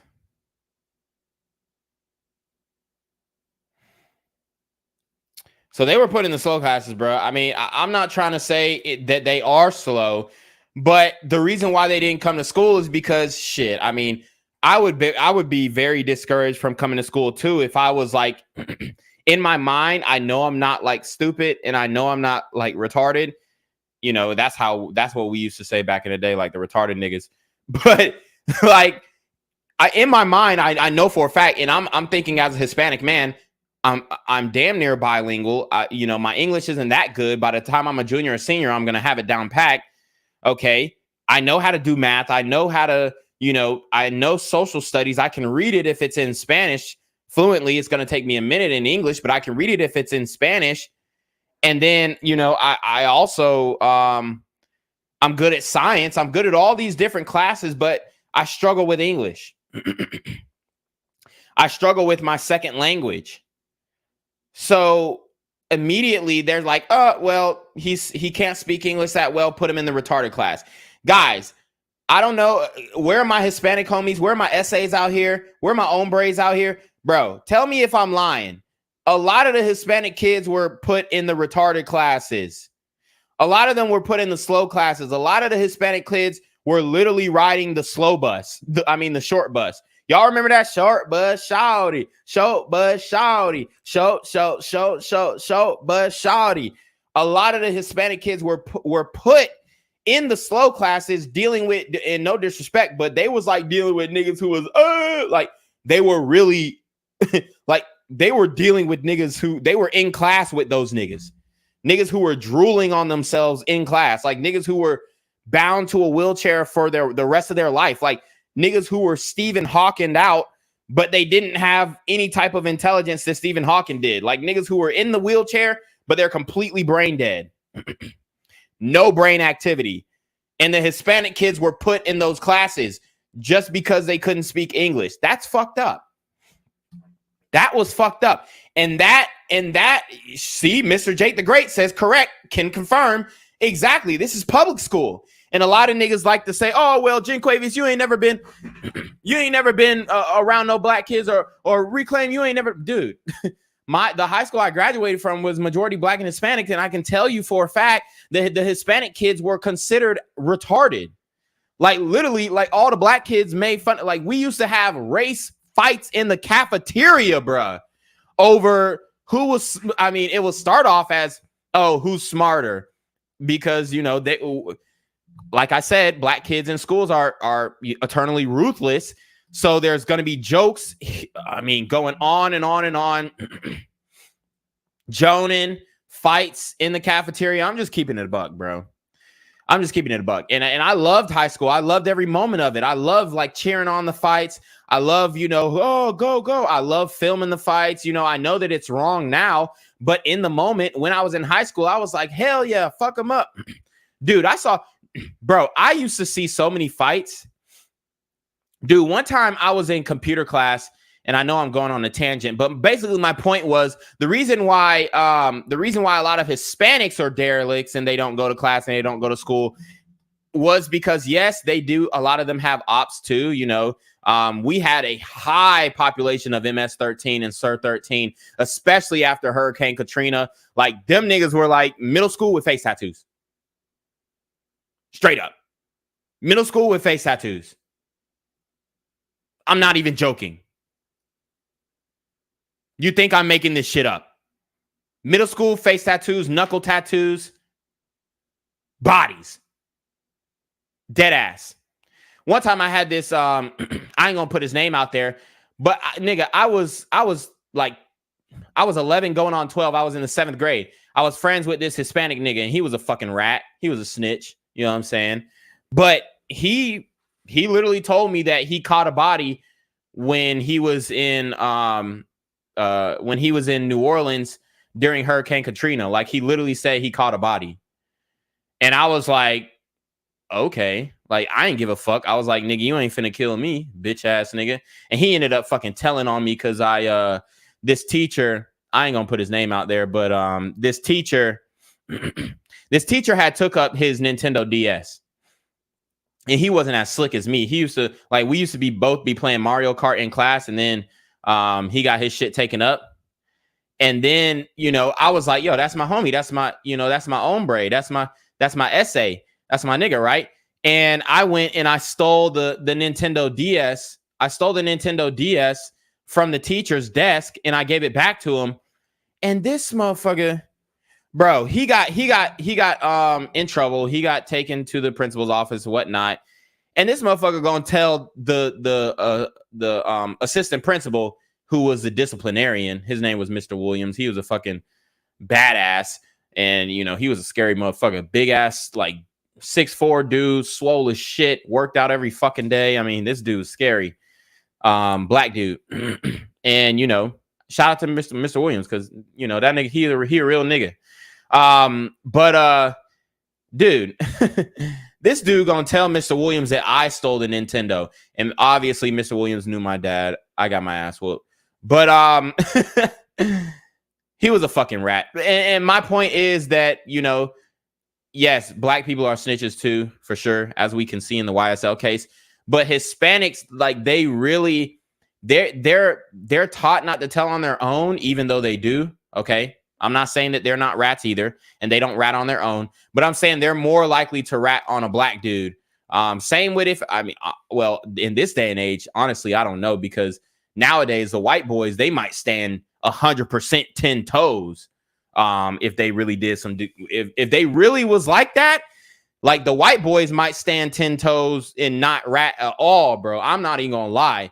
I've seen it multiple times where like a white boy was like, he was like an Eminem type figure. Like he was playing Wigga. You know what I'm saying? He was like a real Wigga, and he had a nigga pass too. So all y'all are talking about, oh, well, white people can't. I know white boys who had nigga passes and still have nigga passes in prison right now to this day in Georgia State Prison. White boys with a nigga pass. Facts.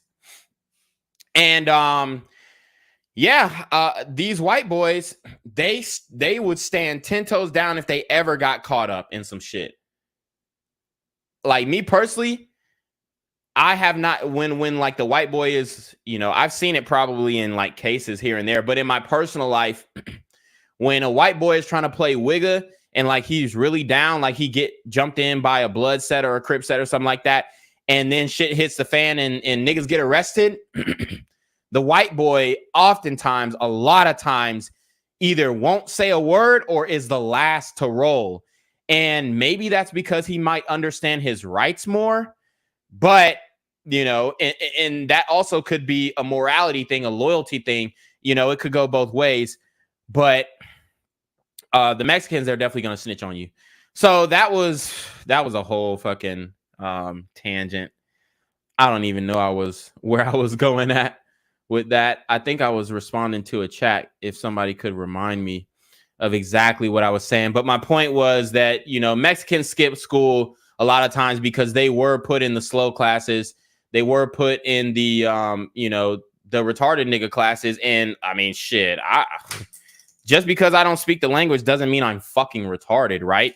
So they should have had like some type of bilingual teacher and whatnot to help them and teach and, you know, score them based off of their actual intellect, not just the fact that they can speak English. But they didn't, and that's why a lot of Hispanics, skip class. You know, obviously, you know, single motherhood as well, but a lot of them skip class just because, like, I ain't going to that dumbass class because I'm not trying to be with them, you know, excuse my French, but retarded ass niggas. That's just the reality of the situation. Like, you had niggas with like 3-4 foot heads, like literal physical deformities in class with, you know, smooth ass Enrique's and swagged up ass Hugos. You know, the Spanish dudes, they had that goth look in high school. They had that goth look. All the Spanish dudes, they wore all black, like they were, you know, acting like some punk rock, you know, type dude. They had their hair slicked back. It was that type of thing. Hispanic and multicultural students were more likely than Asian, Black, and white students to have persistent feelings of sadness and hopelessness. Black students were more likely than Asian, Hispanic, and white students to attempt self-deletion. Wow. So remember when, you know, I mean, we've been hearing for so long, black people don't commit suicide. We ain't doing it because we believe in heaven and hell, and we know that if we delete ourselves, when we go into hell, that's bullshit. That's bullshit. It's bullshit. Black people are, according to the CDC, more likely to commit self-deletion. Okay? At least young black men, young black students, right? But black people don't kill themselves, do they? All right. Y'all keep thinking that. But look at what's that boy name? The rapper, what's that boy name? The one out of Chicago. He got charged with manslaughter because he accidentally deleted his best friend. Damn, I can't even remember this boy name now. I think he was a Crip nigga or some shit, right? I think he was a Crip nigga. Let me see. Hold on, it's gonna bug me. He killed himself because of a girl. Remember that? Damn, somebody in the chat. Fuck with me. Damn,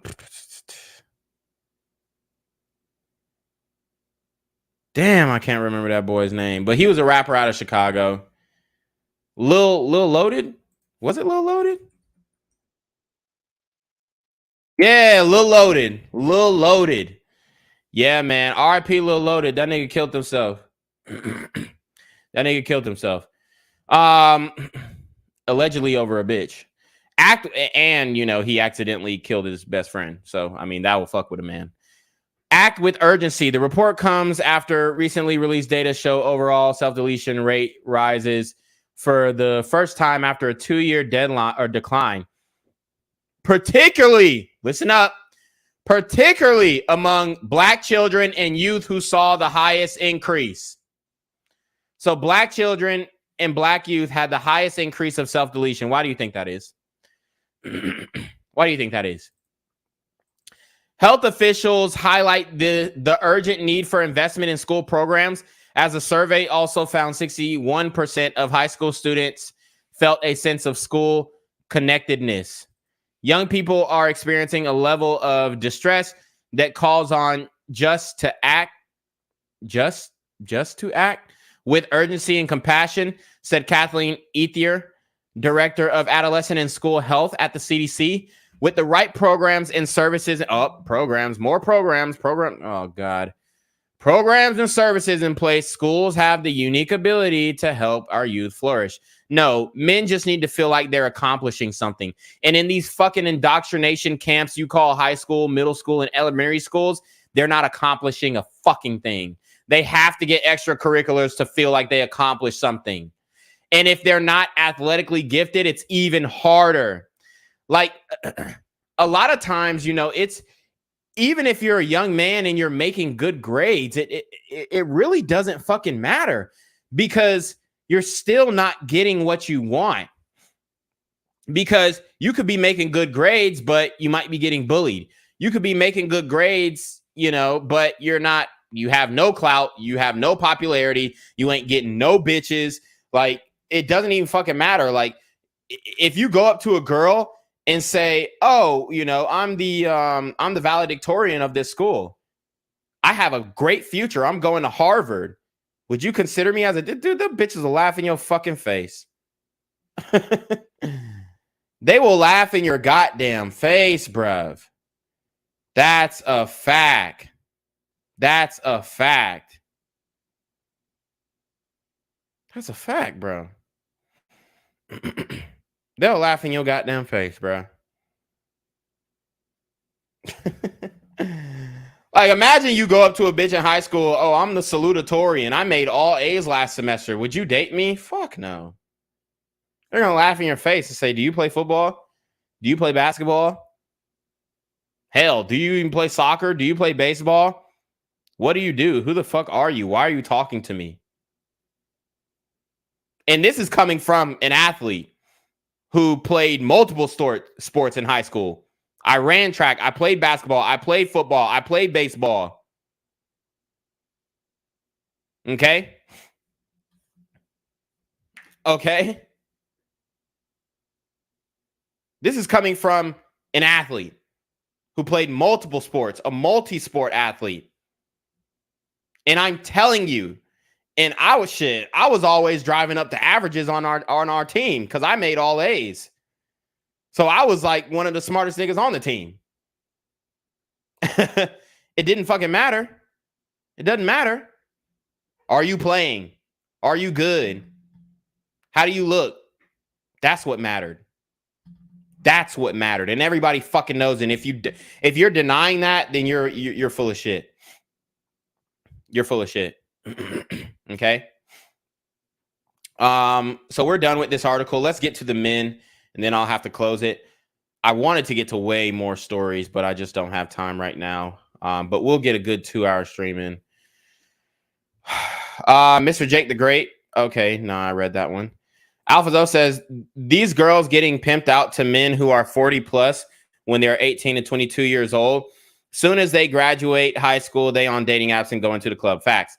Alphazo says, girls don't care about age gaps. When we used to warn them, they would tell us mind our business and get our money up. Facts!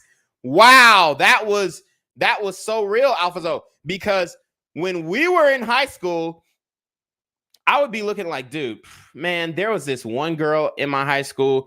She played basketball. I'm not gonna put her name out because I'm good friends with her dad, and our family is really tight. But literally, she had the biggest fucking ass and the smallest fucking waist, like some shit that you would never imagine. I'm talking about some shit that looked like a BBL, but it was all natural. Oh my God. She had some flaws though, but her face was so beautiful. Face was beautiful. She had gap teeth, you know what I'm saying? She had gap teeth. So that was one of the flaws. That was one of her flaws. Okay. She had gap teeth. But she was so beautiful. And I used to flirt with her or whatever, but we never fucked, unfortunately. Cause she was choosing on some other nigga who, I'm not gonna say he's toxic either, because he was the homie, but he was, he was objectively more attractive than me. Okay. And she was fucking with him. All right. And he was not committing, and he was fucking a whole bunch of girls and cheating on her and shit like that. And then, obviously in middle school, I was getting bitches, but I was still a simp. You know what I'm saying? I still had that blue vitamin conditioning. So I'm I was literally you know what I'm saying? I slick was player hating. I'm not gonna lie. I slick was player hating. I was like, yo, we'll call her E right now. Yo, E, why are you even fucking with this nigga? He doing you so dirty, baby. I was that type of nigga, you know what I'm saying? Why are you even fucking with this nigga? I know it's dirty Mac and y'all. I know that's some lame ass shit. It is some lame ass shit, because when I got older and I started realizing, damn, she chose to be with that nigga because she felt like that was the highest value guy in her vicinity. And she was dealing with this dude, and he was older. And he was, doing whatever the fuck he wanted to do. He was fucking hella bitches in high school and shit like that. And he was a guy who peaked in high school. But still, he was, he was the Malcolm on campus, the massively attractive, lucrative, communicative, operational, likable man. Here I am, a mildly attractive, lucrative, communicative, operational, likable man. And I'm trying to talk to E with the big old fat ass. And I'm like, yo, E, you should just fuck with me. I like you like that. And we were always she friend zoned the fuck out of me. She friend zoned me hard, bruh. She friend zoned me hard. She was like, oh, I don't like you. I don't like you like that. We just friends. We boom back. And sometimes she would give me sexual innuendo jokes to keep the faucet running. I felt like she, when you poke a little hole in your water bottle and then you let it drip and it's just dripping, leaking slowly. That's what she was doing to me. She was here. And, during that time, I was still fucking with other bitches, but I was still trying to fuck with her too. And I wanted her, honestly. I really did. And I was going to make her, an honest woman, my nigga, for sure. I was finna be, boom, it's a wrap, high school sweetheart. Okay, it's done. You know what I'm saying? And we were close, and I'm still friends with her to this day. We still joke around, but she always dated older men. Always. And when she got over that nigga, the nigga who she was fucking with, after he cheated on her a bajillion times, she ended up dealing with some 34-year-old nigga, bro, and ended up getting pregnant. I was like, damn, that could have been me. But she's a sweet girl. I still love her to death to this day. Not in love with her, but I do love her. I got love for her, you know what I'm saying? And it's just crazy because it's just what the red vitamin teaches, bro. She literally chose the toxic guy over the guy who was willing to, be the knight in shining armor. And I was like, nigga, I brought a bitch flowers on Valentine's Day. I was doing shit and I wasn't even her man, you know what I'm saying? High school shit, man. It was fun though. I look back at it and I don't regret it because, that shit. I'm not gonna say that flowers work, and if you just give a woman flowers, but it works with a woman that you're fucking and that really likes you. Like if you do all that simp shit, but you still play her when the girl actually fucks with you, then like everything that you do is kind of cute, unless you just like totally lose frame. You know what I'm saying? But like if a girl is really into you, everything that you do is gonna be like, it's gonna be attractive to her, and unless you do like some gay shit, or if you get totally emasculated, maybe you get your ass beat or something, or I don't know. It'll have to be a drastic situation to make that woman lose attraction for you. Maybe if you cry over something petty, because I don't even agree with that. Oh, don't cry in front of your girl thing. I mean, I do in theory, but I do think that there is a way to use crying in front of your girl to make her fall for you even fucking harder. As long as what you're crying about is not some pussy shit. All right. So that's just my opinion. Noel D says, to be fair, men's behavior is more outlandish. Simping and laziness is at an all-time high. Yeah, we're going to get to that. Alphazo says 70%, but they want to push us in that direction more and keep up the brainwashing through TV, movies, music, and school. Yes, they do. Alphazo says they want everyone to be LGBT so that numbers will be 90+%. Right. Alphas, and that's population control agenda too, guys. Alphazo says we have to self-improve, no room for complacency or stagnation. Yep. Mr. Jake the Great says, cock conversation again. Yep, you already know. Mr. Jake the Great also says, this dude Jinquavius hit the hose with the Zuby on God.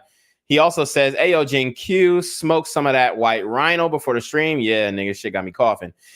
He says, facts, that ESL program. Yes, thank you. The ESL program isn't that was it extended special learning? What was that shit called again? What was that shit called again? Oh yeah, the English has a second language program. Okay, yeah, that's what it was. Yeah, man, the ESL program, and I'm gonna tell you right now,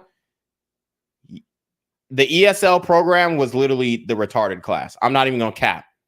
Like it was niggas drooling in the class because the teachers, they were split. Okay, so the only bilingual teacher was also the retarded kids teacher. So she couldn't take her eyes off of them kids. I mean, you can't take your eyes off of regular high school kids. I mean, if you got a teacher, well, the main teacher knows not to leave the classroom. But if a substitute teacher leaves the classroom for 5 minutes, it's OV. He gonna come back to a fight. He gonna come back to some stupid prank. He gonna come back to some chaos. Okay, but if you leave those retarded kids, respectfully, if you leave those retarded kids alone, nigga, they gonna fucking burn the school down, and that's facts. That's facts. I think that's one of the reasons why we got rid of our home ec program, because literally, and I ain't even gonna lie, like I was a little ableist when I was in high school, because like looking at and I respect all my retarded niggas and shit like that for show, you know what I'm saying? Like shout out to the retarded niggas, but that shit used to make my skin crawl, bro. Like I wasn't scared, but it was almost it was like almost like internally I felt sorry for. It was almost like I was empathizing with them, but then I also was I might have also had some soft ableism in my feeling. It wasn't hate toward them, it wasn't discrimination, but it was just like, I don't want to see these niggas. Like if I see these niggas, it's gonna ruin my fucking day. Like you know what I'm saying? And nothing against them. And honestly, like I even sat in a class one or two times, but I don't know, man. It just fucked me up. Like seeing niggas with like wild birth defects, it made my skin crawl, bro. And I just couldn't. So like imagine, and I'm imagining how I felt. Imagine basically a foreign student, his parents just illegally immigrated into the country, tried to settle in New Orleans, and then that bitch got flooded out by Katrina, and then they moved up north to Georgia. Now they're in my high school. They don't speak a lick of fucking English, and then they're immediately thrown into a class with niggas who, I mean, I'm gonna keep it a buck. Niggas who had different side, like one side of their frontal lobe was shaped totally different from the other. Totally different. And it really made me feel some type of way. And it took me a while to get over that. Like, I couldn't eat lunch if the retarded niggas were like I would have to face away from them. No, and this is no disrespect, but it was just so, and I felt so bad for them. I really did. But then also I just felt this, man, I don't even know the feeling. And, I got retarded nigga friends, you know what I'm saying? No cap. And I'm not trying to say, oh, well, I got that one retarded friend like they do. Oh, I got the one black friend. But man, it took me a while to really get over that. You know what I'm saying? It really did. And I'm not ashamed to say that because I was a kid. I was young. I understood what was going on with them, but it disgusted me. It disgusted me, bro. You know what I'm saying? And I'm not trying to be disrespectful, but I don't know how to describe it, but I know there's other people who feel the same way. And I don't want to do anything to them. I'm not saying that I want to hurt them or any way.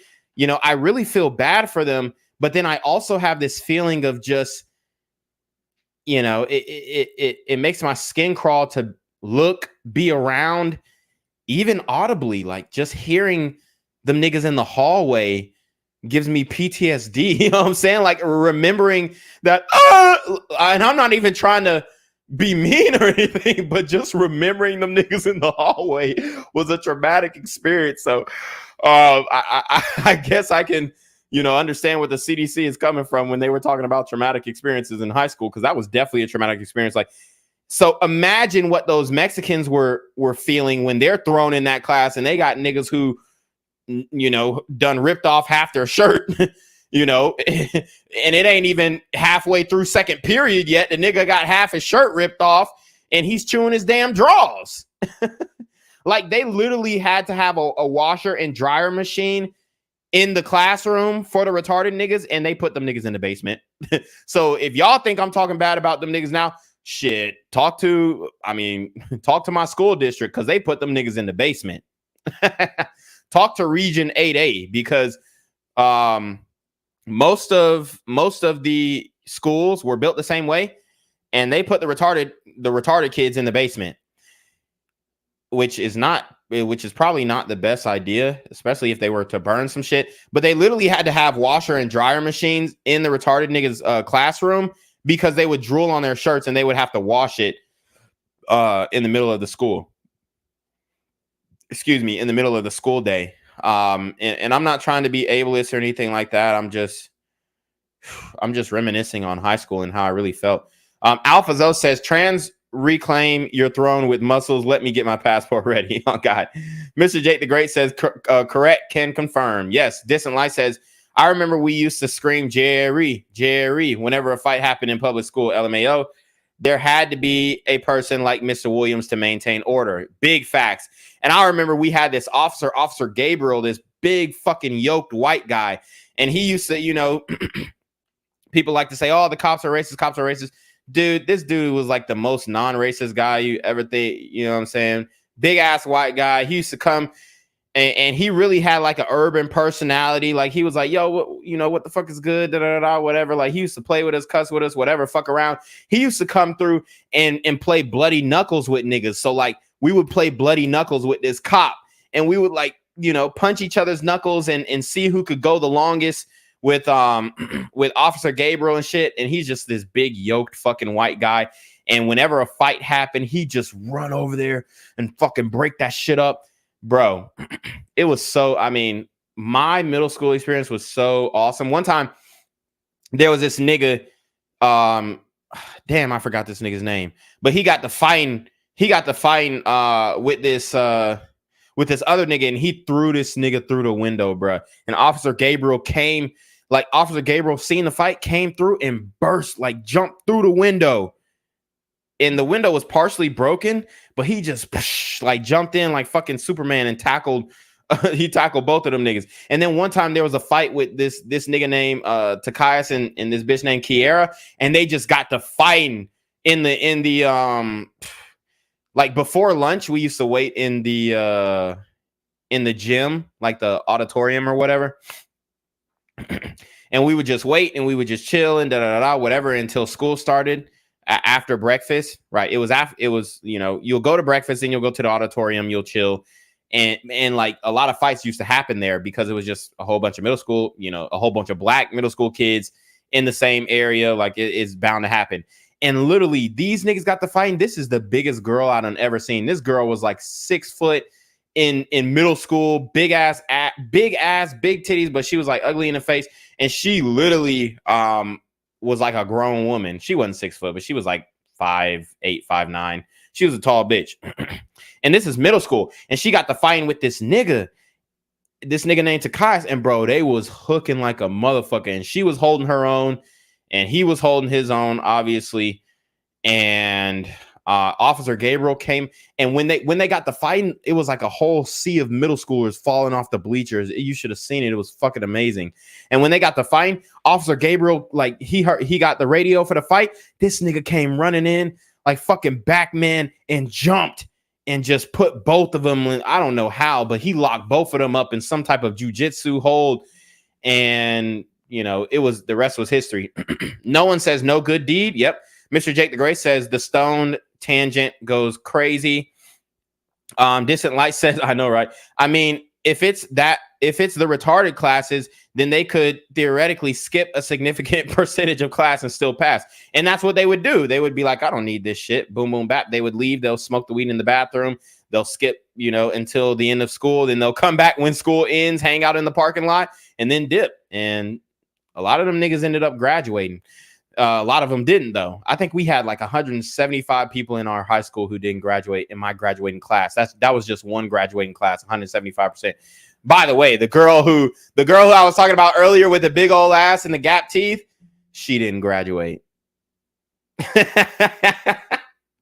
You can't make this shit up, bro. Like, now that I'm thinking back on high school, I'm just like, wow, that shit is crazy. Like, this girl, I mean, and she was, I love her to death, but she was dumb. She was really dumb. Like, she used to cheat on me on, like, you know, I was simping, I was friend zone, and she was like using me to get good grades. You know, sometimes she'll let me, you know, slap her ass a couple times. I copped a couple feels, but I never got the hit, never got no head, never got no hand job, anything like that. So one time we even laid up in the bed together and like we were cuddling. Man, it was fucked up because like a nigga, I mean, I ain't gonna lie, I bust in my pants. Like we was cuddling and I bust. And I had to fucking switch. Nigga, I had to like turn my damn pajamas because she, you know, I told you I had 3 sisters and all that stuff. They play basketball and they used to have sleepovers. The girl was on the basketball team, obviously. And, you know, long story short, you know, she slept over one time. We was like cuddling in the bed. And like I literally was like cuddling her from the back. And dude, I'm telling you right now, biggest ass you ever seen, like hands down on the thinnest fucking waist. And we were cuddling and literally, you know, I was trying to like move around, acting like I was getting comfortable. But, you know, honestly, I was trying to like escalate and I ended up like bussing, like no penetration, just like nigga. I don't know what the fuck. It was some middle school hornball shit, not middle school, high school hornball shit. And I ended up busting and I had to turn my pajamas around. Now that I'm thinking about it, I'm like, damn, this was some dumbass shit. But I literally had to like turn my pajamas around while we was in the bed together. So it was a crazy situation. Alphazo says Lil Loaded deleted himself over a girl after she broke up with him. Yep. No one says Steven Boss deleted himself. Yeah. Alphazo says kids are talking about they are depressed, sad, and bi at 5 to 10 years old, then put on drugs. Facts. Alphazo says drug dealers, athletes, fly kids, are greater than the valedictorian. Absolutely.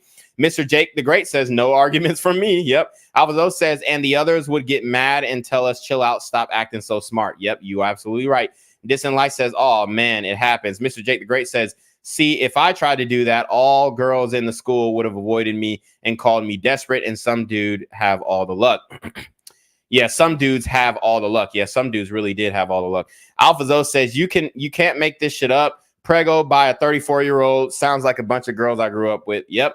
And the girl didn't graduate either. So, you know, her priorities were pretty much on dick. And, you know, I genuinely like was head over heels in love with this girl in high school. I'm not even gonna cap.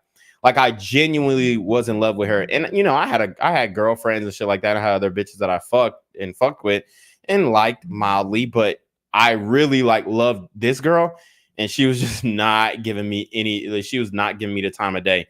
So I mean, that just goes to show that like men love harder than women, because nigga, I loved her, and I had never like fucked, never did anything. Like, I used to kiss her on the cheek and the forehead and shit, but that's about it, honestly, man.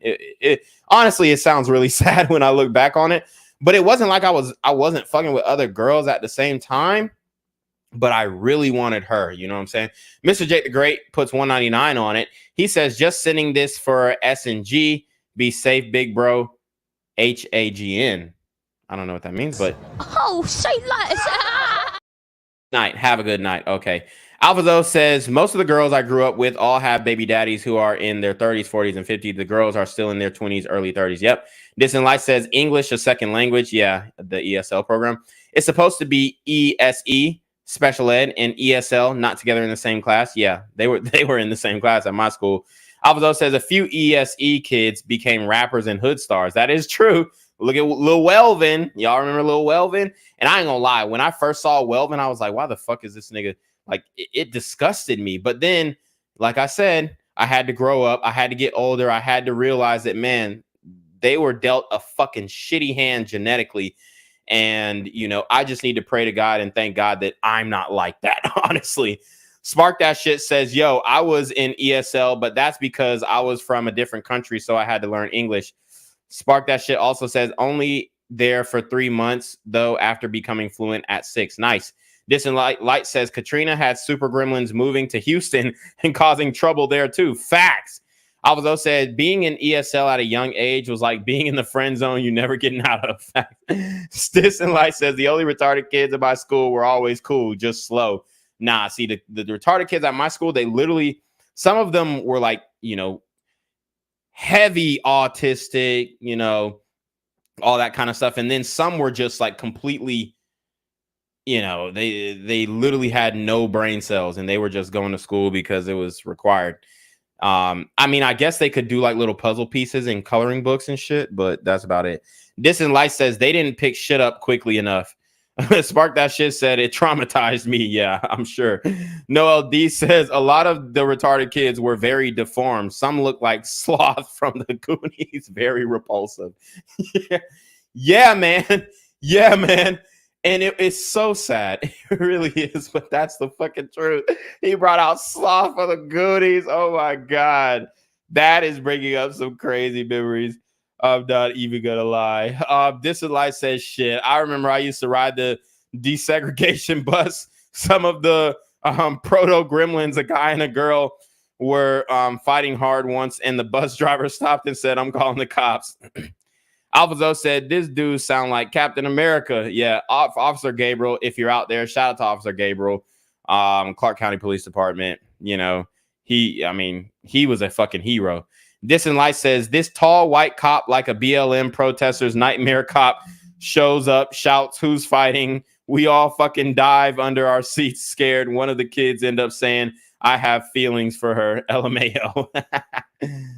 All right, guys, so let's talk about the men. We talked about the women, so now it's time to get on the men because equality, right? So let's talk about the men.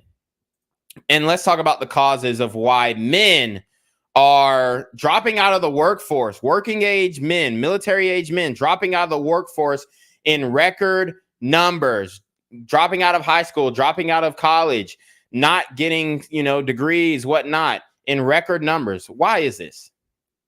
And how bad the problem is right now. Well, look at it this way. We can do a work rate, an employment rate for the prime age men. If you take a look at last month's numbers, they're lower than they were in 1940 at the tail end of the Great Depression. So we really do have a depression scale problem for work for men in Okay. So he's saying numbers looking like the tail end of the Great Depression, my nigga. He's saying we getting numbers from the Great Depression. the United States. If you look at the 21st century as a whole, the work rate for prime age men is actually substantially lower than it was in 1940. So we've basically got a 1937 scale work crisis for men in America. 1937 scale. The Great Depression went from 29 to 39, right? Then we go into World War II. Then we get the Roaring 50s. And we're missing it because we only look at the unemployment rate and at the number of people employed. We forget to look at the numbers. So what he's about to talk about okay, so this is an economics lesson, guys. And, you know, as you guys know, I did graduate from the University of Georgia, Terry College of Business. So I am well-versed in economics. What he's talking about right here, when we record unemployment numbers. So the unemployment numbers are not the real unemployment numbers. I hope you guys know that. Okay. So when Biden is on TV and he's, unemployment is at a record low and unemployment is at, what is it? I don't know. What are they saying it's at now? 4.9% or something like that, or 4.6. I don't know. But they're saying that, unemployment is at a record low. Unemployment is at a record low. That's not true. Okay. The way that they record the unemployment number is they record people who are, you know, in between jobs, which is frictional unemployment. Okay. They just got laid off or they quit their job and they're looking for another job. Or people who haven't been in the workforce but are looking for a job. So that's how they calculate the unemployment number. So it's basically anybody who is trying to get a job but can't get one. All right. The real unemployment numbers are unemployment plus the underemployment, which are the people who completely are just out of the workforce. They don't have any desire to get a job. They're not filling out applications. That's the real unemployment number. And that shit is skyrocketing, bro. They don't have a job. They're not filling out applications. They don't want to work. Even if you handed them a job on a silver platter, they still wouldn't take it. Even if you said, hey, we got this job sewed up for you, they're not. Like, that's the number that we're talking about when we're talking about the working age men who are no longer in the workforce. For people who are neither working nor looking for work.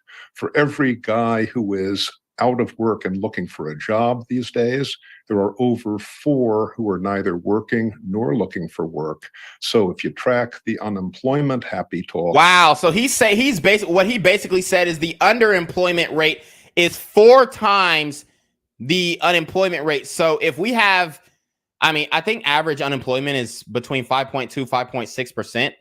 And those are considered decent numbers for unemployment. Multiply that by 4. You are missing 4/5 of the problem. Were they working at one point? Some of them were, but many of them are long-term dropouts from the workforce. You have it. What you see if you look over the history of the post-war era is a series of declining trajectories, almost like, failing rockets. Each younger group works less at any given age in their 20s, 30s, 40s, 50s than the group before them. It's almost like rings on a tree. And so now you have a very large... So you hear them. Each younger group works less than the older generation. So, the old heads, they're just watching it go by. And honestly, a lot of the men have been pushed out of the home. So, this is happening on the woman's dime. Honestly, the single mothers who are raising these kids, a lot of these women don't encourage these young men to get jobs. They really don't. I'm gonna just keep it a buck. A lot of them enable the behavior. The young nigga, he can stay home as long as he got a street hustle or something, bringing back that bacon. They're not encouraging the young men to get a job. number of men who are basically long timers out of the workforce altogether. So why aren't they working? Well, one reason that doesn't fly is that we can't say they're at home taking care of other people. There's an enormous care chasm between guys who are out of the workforce and women who are out of the workforce. It's like an order of magnitude different. If you ask, So he's basically saying the reason why they're not working is not because, oh, they got a sick mother or they got a sick father and they're just not working because they're taking care of somebody. That's more typical with women. With the young men, it's a little different. So let's listen. ask these guys, and we do in these different labor surveys, why aren't you at work? Only a tiny fraction of them say that it's not because there are any jobs for them. And today that would be kind of implausible if you look at the peacetime, labor shortage that we've got going on.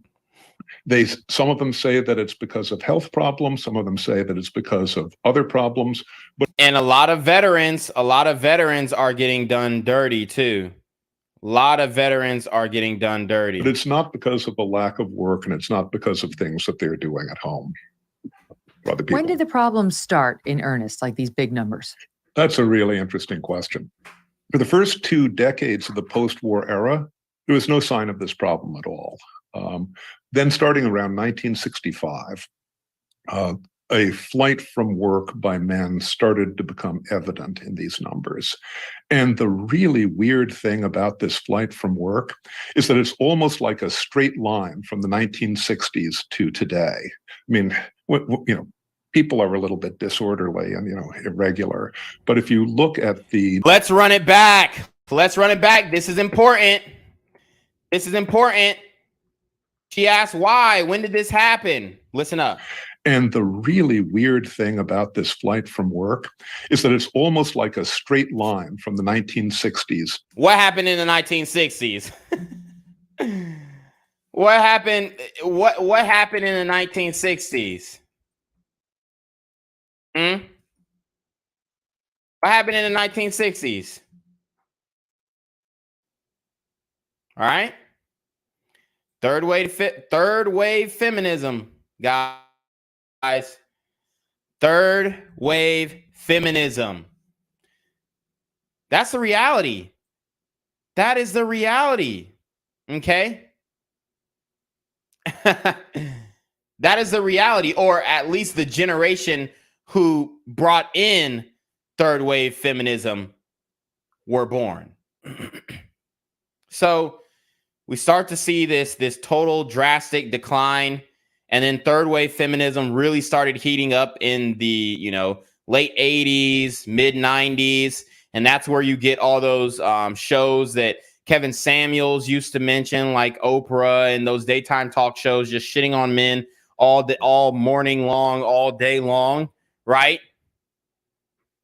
So I definitely think that is a direct correlation to, and obviously correlation isn't causation, right? You got to say, correlation isn't causation, but it's definitely intertwined and woven into the fabric of the underemployment rate that we see now amongst young men.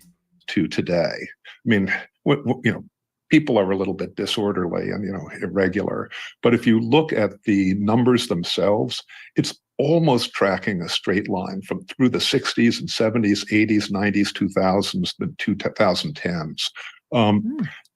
It's been going on with almost, kind of geophysical regularity now for almost 60 years. I don't get it. If it were pandemic related, I would get it. They got paid by the government to stay at home. They liked it. The pandemic induced a lot of stress, anxiety, depression in people that they're struggling to get over to this day. I don't get 50 years of men leaving the workforce more and more and more. Like, I don't. So you don't get it. I'm going to tell you why. Me Too era. Okay. A lot of women were coming in and replacing men's jobs. That's the facts. Okay. Men were getting pushed out.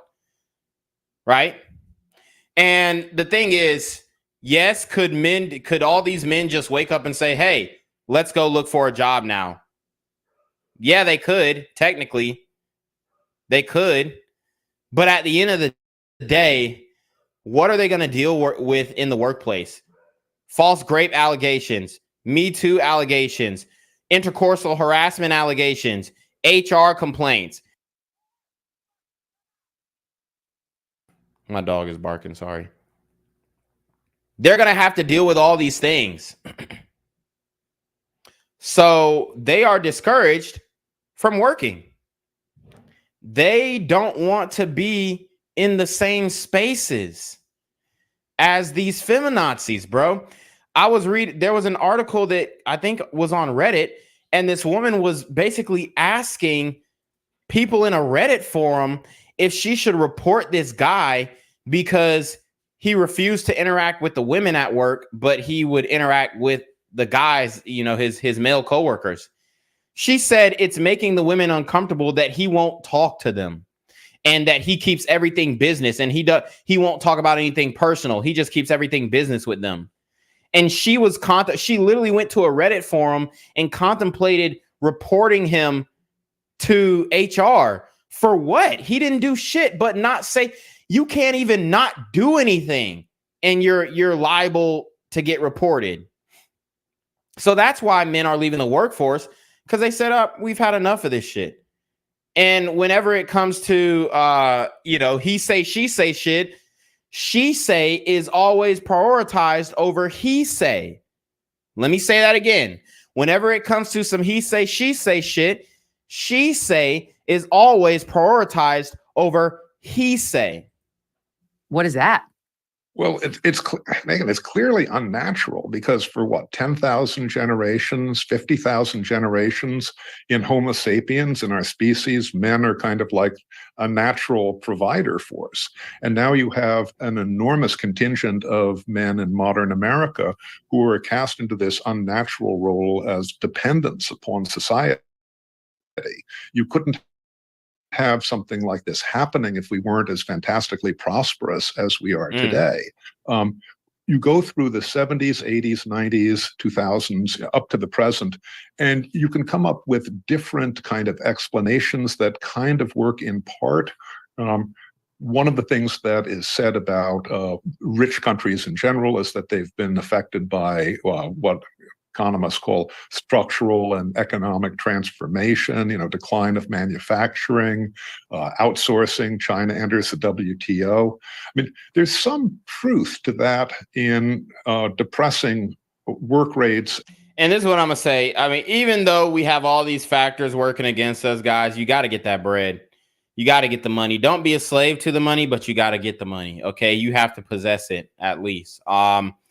So, I mean, honestly, there really is no excuse in this day and age with the digital age. I mean, you can do anything to make money nowadays.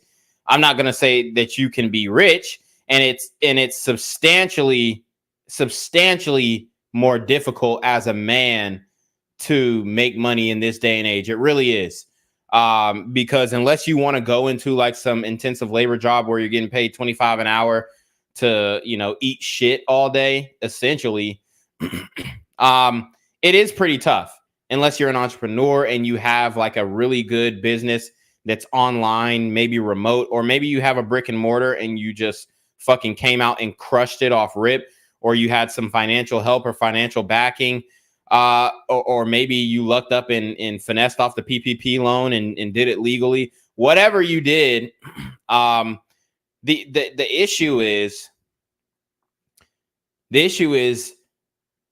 if you are trying to do something online, it is definitely difficult, especially if you're open with, maybe the way that you lean politically. Okay. Because they can literally, I mean, nigga, I have a whole separate business from, what I do on YouTube and all this other shit. And when I try and do PPC, which is pay-per-click and all this other stuff like SEO optimization on my other websites, because they got my MAC address and they got my VPN, like Google is what I'm talking. When I say they, Google or the social media oligarchs, and Google is Alphabet, who, Alphabet is top down. Alphabet, Google, YouTube are subsidiaries, whatnot. And pretty much they have my VPN, they have my MAC address. Like they know if anything that I post, bro, even if I run ads, even if I pay to promote my business on social media, they already turned my knob off. Like they literally said, reclaim your throne, turn his shit the fuck off. Okay. Remember when I reviewed that viral button that TikTok had? Yeah. Google has that shit too. Every social media company has that shit. And yes, Google is a social media company, also a search engine, but a social media company as well. Or they work, you know, hand in hand with social media companies. So you might as well say they're a social media company too. Guys, they know what the fuck you believe in. All right. And I'm not saying that it's impossible. I'm not saying that you can't get rich off of internet business and be outward with your political stance. But if you do lean toward conservative, they're going to do everything in their power to make sure that you don't make a fucking dime. They're going to do everything in their power to make sure that if you dump $1,000 into PPC, you get no fucking leads. They're going to do everything in their power to make sure that if you run ads on Google, YouTube, Instagram, that you keep running ads. And they may not be that successful, but you know, we'll throw you a bone. We'll throw you a bone here and there. Like if I started running ads on my YouTube, not running ads, but if I started buying, you know, engagements as they call it on my YouTube, which I could do, which I haven't done, and I won't do, but which I could do if I started running ads on my shit, then they got you. They got you. So now, unless you're going to be a lifetime customer, then your shit is dead. Like your shit is OV. Okay. That's pretty much how it is. Like once you pay, once you become a customer, you're a lifetime customer and you're not going to see any growth on any of your shit. Or the growth is going to be extremely stagnating. You know, unless you keep paying, which they'll still, even if you're paying, they'll still fuck with your numbers. It's bullshit. And labor force participation for men all around the world, but it doesn't really explain what you see in our country. I mean, you wouldn't have a straight line out of the workforce if this was a consequence of the business cycle, right? You'd see something that was kind of wavy. Yeah. You'd see the China shock when China entered the WTO. You don't see that. And this is how you can tell this guy's blue vitamin, because he literally has no idea why young men are discouraged. I just fucking told you. HR disasters, okay? Third wave feminism. Obviously, you know, women entering the workforce, although people are like, oh, well, yeah, we got equality, but it also fucked up business. It really did. Because what happened was now you have a higher supply in the workforce, and that's pretty much all economics is supply and demand. So now you have a higher supply in the workforce. So now that women are entering or have entered the workforce and they're completely integrated into the workforce, now it's like, shit, all y'all niggas are expendable. I mean, if you thought men were expendable before the 1950s, 1960s, shit, 2023, I'm glad to get rid of a man off of my staff. Not me personally, because I mean, when it comes to sales, women are good at sales, you know, some of them are, but and I run a business and I hire women, and I actually have more women who work for me than men. But when it comes to sales, yeah, I just rather have my guys on that, because, you know, a lot of women are scared to really pitch that go ahead and pitch that sales pitch, especially when it has to do with giving a number out or doing it. That's just from being an employer, you know, seeing how different people operate. The men they really are more ambitious. Like, and I do have some women who are extremely ambitious, who work for me. Like this girl, oh my God, she's she's not a ball burster, but she's like, I need to get paid this, and I'm this, and I'm that, and I provide value, and she knows her fucking worth. And I respect the hell out of that shit. You know what I'm saying? But, my point is, when you introduce a whole nother demographic into the workforce, it does increase the supply, and that essentially gives the employers all of the power. And it also pushed men out because, let's keep it a buck. Women are the number one tattletale. So any type of workplace, that's why in these companies, they talk about workplace culture.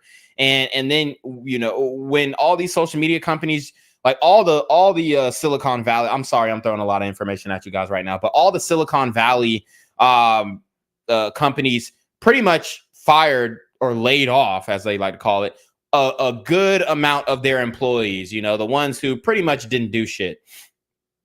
Okay. And since then, you have a lot of women and a lot of like LGBT soy boy people, but mainly women, coming on TikTok and they're saying, oh, well, it was a toxic work environment. Like, bitch, you worked from home. What the fuck are you talking about as a toxic work environment? Bitch, you were on the laptop like majority of the time. You probably been to the headquarters once. And that's a stretch. A lot of these people are getting these jobs remotely. They don't even have to show up to a brick and mortar facility.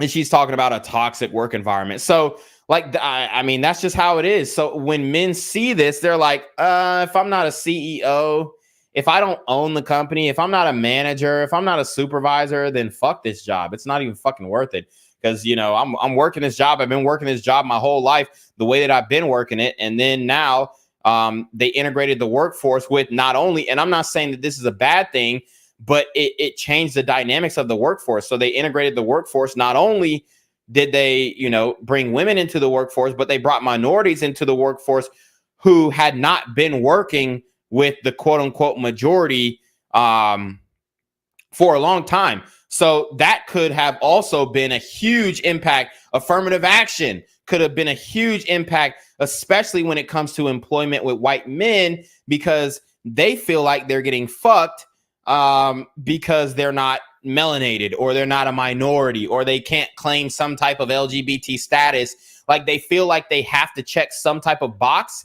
in order to fit into the company culture. And the company culture is pretty much just like leftist, woke. It has to be leftist. It has to be woke. You have to be feminist. You have to be LGBT positive. You have to take your dick and balls and shove it up your own ass. That's what you have to do. Okay. So, a lot of white men are feeling this pressure. And I think, black men and white men have been working together, not under the best circumstances, but when integration happened and more black people were getting employed, I'm not going to say it was a smooth transition at all, but I'm saying it was easier to cope with than what feminism did, because feminism brought a whole different factor. Because now not only do you have to, and I'm just speaking for the majority, and I am a black man, so it's not like I'm just like talking shit here, but from the white guy's perspective, the working class white man who is obviously, there's a huge amount of underemployed young black men for sure, 100%. But we still are the minority in this country, and the majority are white men, and those are going to be the majority who are underemployed in the United States. And when you look at these numbers for the white men, yes. Okay. Boom. Drastic change with integration. That's drastic change.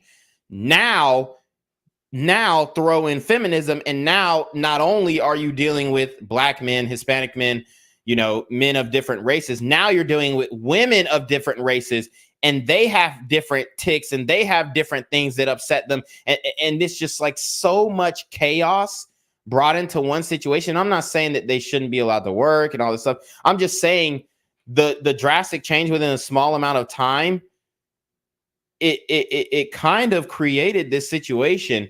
And yes, I'm for legal integration for sure, 100%. But do I think that everybody just works well together? Hell no. You know what I'm saying? And typically, in some cases it works out well, but typically men and women don't work well together, especially if they're on the same level. Like if let's say I'm at a car dealership and I'm a sales guy, and then there's a woman who's a sales woman, right? A lot of times you will see, and I've seen this before because I bought multiple cars. How many cars have I bought? I mean, I bought over like 5-6 cars in my lifetime. And when I go to these dealerships, there's definitely a power dynamic. And you don't see this power dynamic with supervisors and managers as much, but you do see this power dynamic with the regular employees. So, that's something there as well. But my point is this drastic change in the workforce, civil rights, affirmative action, all these different factors coming in have drastically influenced and affected the availability, or even, I mean, just the sheer want for young men to get involved in the workforce. That at all. So is it related to women entering the workforce in greater numbers? I mean, are these like, is it a role reversal where these guys are staying home and the wives are bringing home the bacon? So look at what Megyn Kelly tries to do, and that was cute or whatnot. Like, I get she's trying to take little shots at men and say, oh, well, y'all can't handle strong, independent women coming into the workforce, and little dick energy and all that shit. And I just explained it, dude. If I'm not the fucking CEO, I'm just not trying to work with you. That's really what it is. Okay. If I'm not the CEO, I can't do it because you're going to run into all these problems. You go to the break room, you go to the coffee room, and you make a joke. Yeah, I like my coffee dark, or I like my coffee, light skin, or some shit like that. And boom, you're getting called to HR. Like, it's a fucking shit show, and you're getting Me Too'd. Well, there are some people who argue that. I'm not so persuaded, and I'll tell you why. Because, I mean, women obviously have always worked. It's just since the end of World War II that they got paid for it in the labor force. But there's this huge influx of women into the labor force after World War II. And if they were displacing men, the participation rates would have flatlined. Instead, what we saw is that the participation rates went way up for like 50 years, from 1950 to the end of the century. And that means that women were kind of supplementing men. Since 2000, the participation rates for both men and women have been going down. So they've both been feeling the same pain. There's also something that I mention in this book, which we might want to keep our eye on. I'm not sure that it's a 4-alarm fire yet, but it's let's say a yellow flashing light. This is the women without work problem for prime age women who are out of the workforce and don't have kids at home and aren't currently married. There are about 3 million of them. And some of the patterns that they're reporting about their own lives, what they do with their own time, their drug use, are looking a little bit too close for comfort to what I show in this book about the guy. So he's equating it to drug use as well, and then just like personal activity choices. Yes. What's prime age? What is the prime age? What's the range? Oh, prime age is 25 to 54. And it's same as in the television key demo that we use to base our advertisement rates. So that's a marketing thing, 25 to 54. She's basically saying, hey, that's the age demographic that we target to market our, shows to, because they're going to be the main consumers. They're just getting started in their career. They got a bag, they got credit card, debit card, all that shit, and they're ready to spend some money on, something that they fuck with or whatever. It's on 25 to 54. That's the money spot. Yeah. Well, I mean, I didn't come up with this. I wasn't smart enough to come up with this demographic, but it's kind of self-evident, prime working age is 25 to 54, but it's not just all dollars and cents.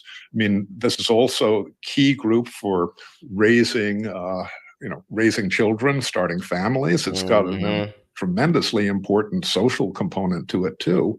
And a lot of the dropouts, a lot of the male dropouts, they're disproportionately unmarried, don't have kids at home. I mean, you drop out of the workforce, you're also dropping out of family, you're dropping out of community. One of the things which I think is really kind of spooky that you see from looking at some of these numbers, is how the workforce dropout guys say that they're spending their time. What do they do between waking terrifying. up, Video games. going to sleep? Right. This is Yes, their all right, self. wait, I want to get to that one second, like how they're spending their time. But before we get to that, Yeah. like if you said this began in like even the 90s, I would get it. Opioid crisis hits, people are they're pulled into this darkness, and then sometimes it's hard to find a job, right? Like if you're an active addict or even a non-using addict, you have a criminal record. All this makes re-entering the workforce much tougher, right? Much tougher. So that I would get. Starting back 30 years before that, my God, I'm so confused. If you said this started in 2007, the advent of the iPhone, I'd say I get it. People, it's addictive. You spend all day, you can't pull yourself away. You said COVID, right? Like this is a much bigger problem. It's been going on for decades, and against it is the genetic gravitational pull of hunter-gatherer, support family. Well, men don't feel like that anymore. Like, let's keep it a buck. A lot of men in the West have been disincentivized from starting families. I actually was watching a video, a Tim Pool video, and he was talking to this father of, this boy in Texas. And there's this case going on where basically the mother is transitioning the son into a transformer, and he's trying to fight it. He's trying to get custody. He's trying to like make it so, because when the boy is around him, he acts like a man or a boy. When he's around mama, he acts like a fucking, y'all know what it is. He acts like a transformer. And the mother is trying to turn him LGBT, and the father's against it. It's a whole battle in court. They've been trying to appeal. Family court is bullshit. Family court, pretty much. I mean, why would a man have kids with some of these leftist crazy women when this woman might turn your kid to LGBT, bro? Like, bro, I ain't even gonna cap. If my son was LGBT, I would definitely shed some tears, bro. Like that'll fuck me up. That'll fuck me up. So I can only imagine if your son just straight transformed, bro. I would just feel like a fucking failure. Be the man, like it's the same reason why, women like me who work can't deny that for most of us, there is this biological pull to be with our children. And like that's why we wrestle so much when we're not all day. Yeah. Anyway, I'm so confused, Nick. I still don't get it, but I do think those events I mentioned probably exacerbated it. No? Sure. Absolutely. Let me mention a couple more. The decline in the post-war era of the previous family system, the two-parent family. Single motherhood. I mean, it all comes back to that. And that was being heavily pushed in the 60s. I've got videos from the 50s of specific, I'm going to play this on Black Gen Z Mindset one day, but I got videos from the 50s and 60s of Black women explicitly saying, I don't need no man. I can raise a kid on my own. Boom, boom, bap. And now look what we have. Family norm. Guys who are not in the workforce are way more likely not to be in families either. The rise of the modern welfare state. Our European cousins tell us that we're terribly stingy. But in 1965, we were even stingier. The welfare state was still a twinkle in Lyndon Johnson's eye back then.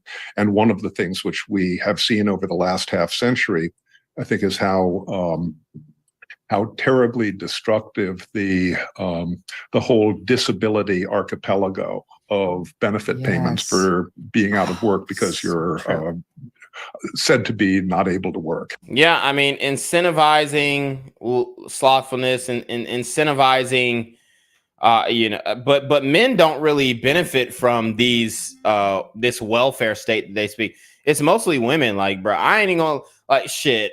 When I got out of high school, I tried to get on food stamps. I tried to get EBT. Man, they denied my ass. It was fucked up. Cause bad. Imagine by. So let's see. So that's the video. That is the video for today, guys. So we talked about the women, we talked about the men, and we just gonna wrap it up right here. So let me know what you guys think in the comment section below. Make sure you comment immediately after the stream. Let me know your thoughts. Very interesting. Very interesting video right there. Okay.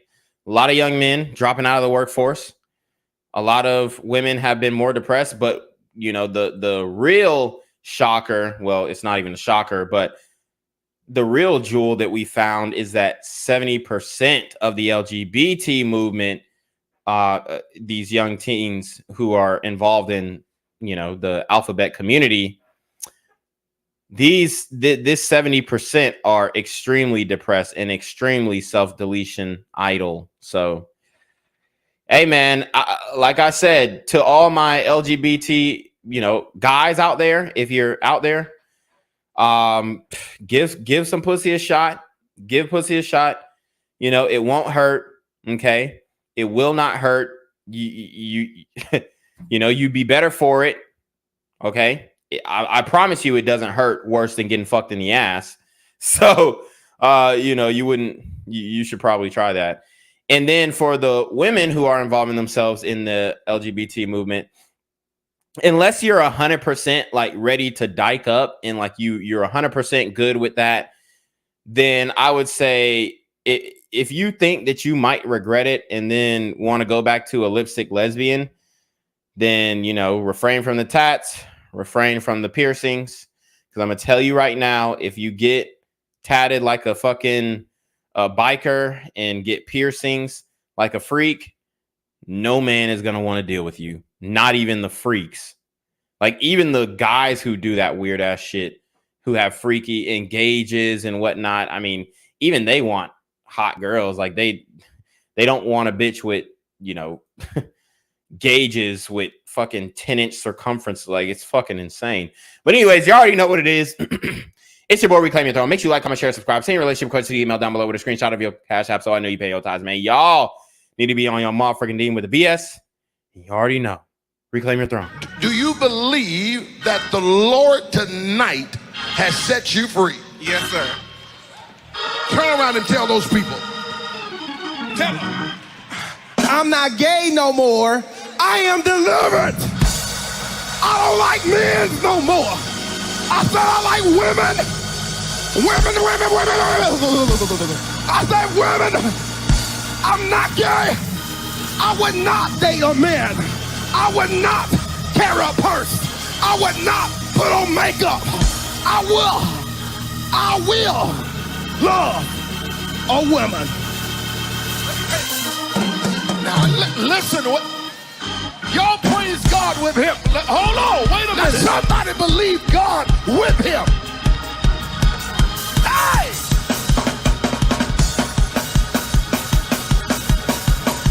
We don't just preach condemnation. We preach reconciliation.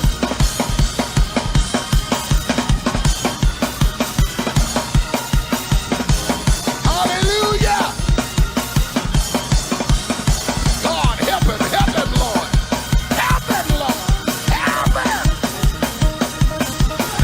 I wish I had some shown-up believers that'll come down here and dance with him and tell him you can do it in the name of Jesus.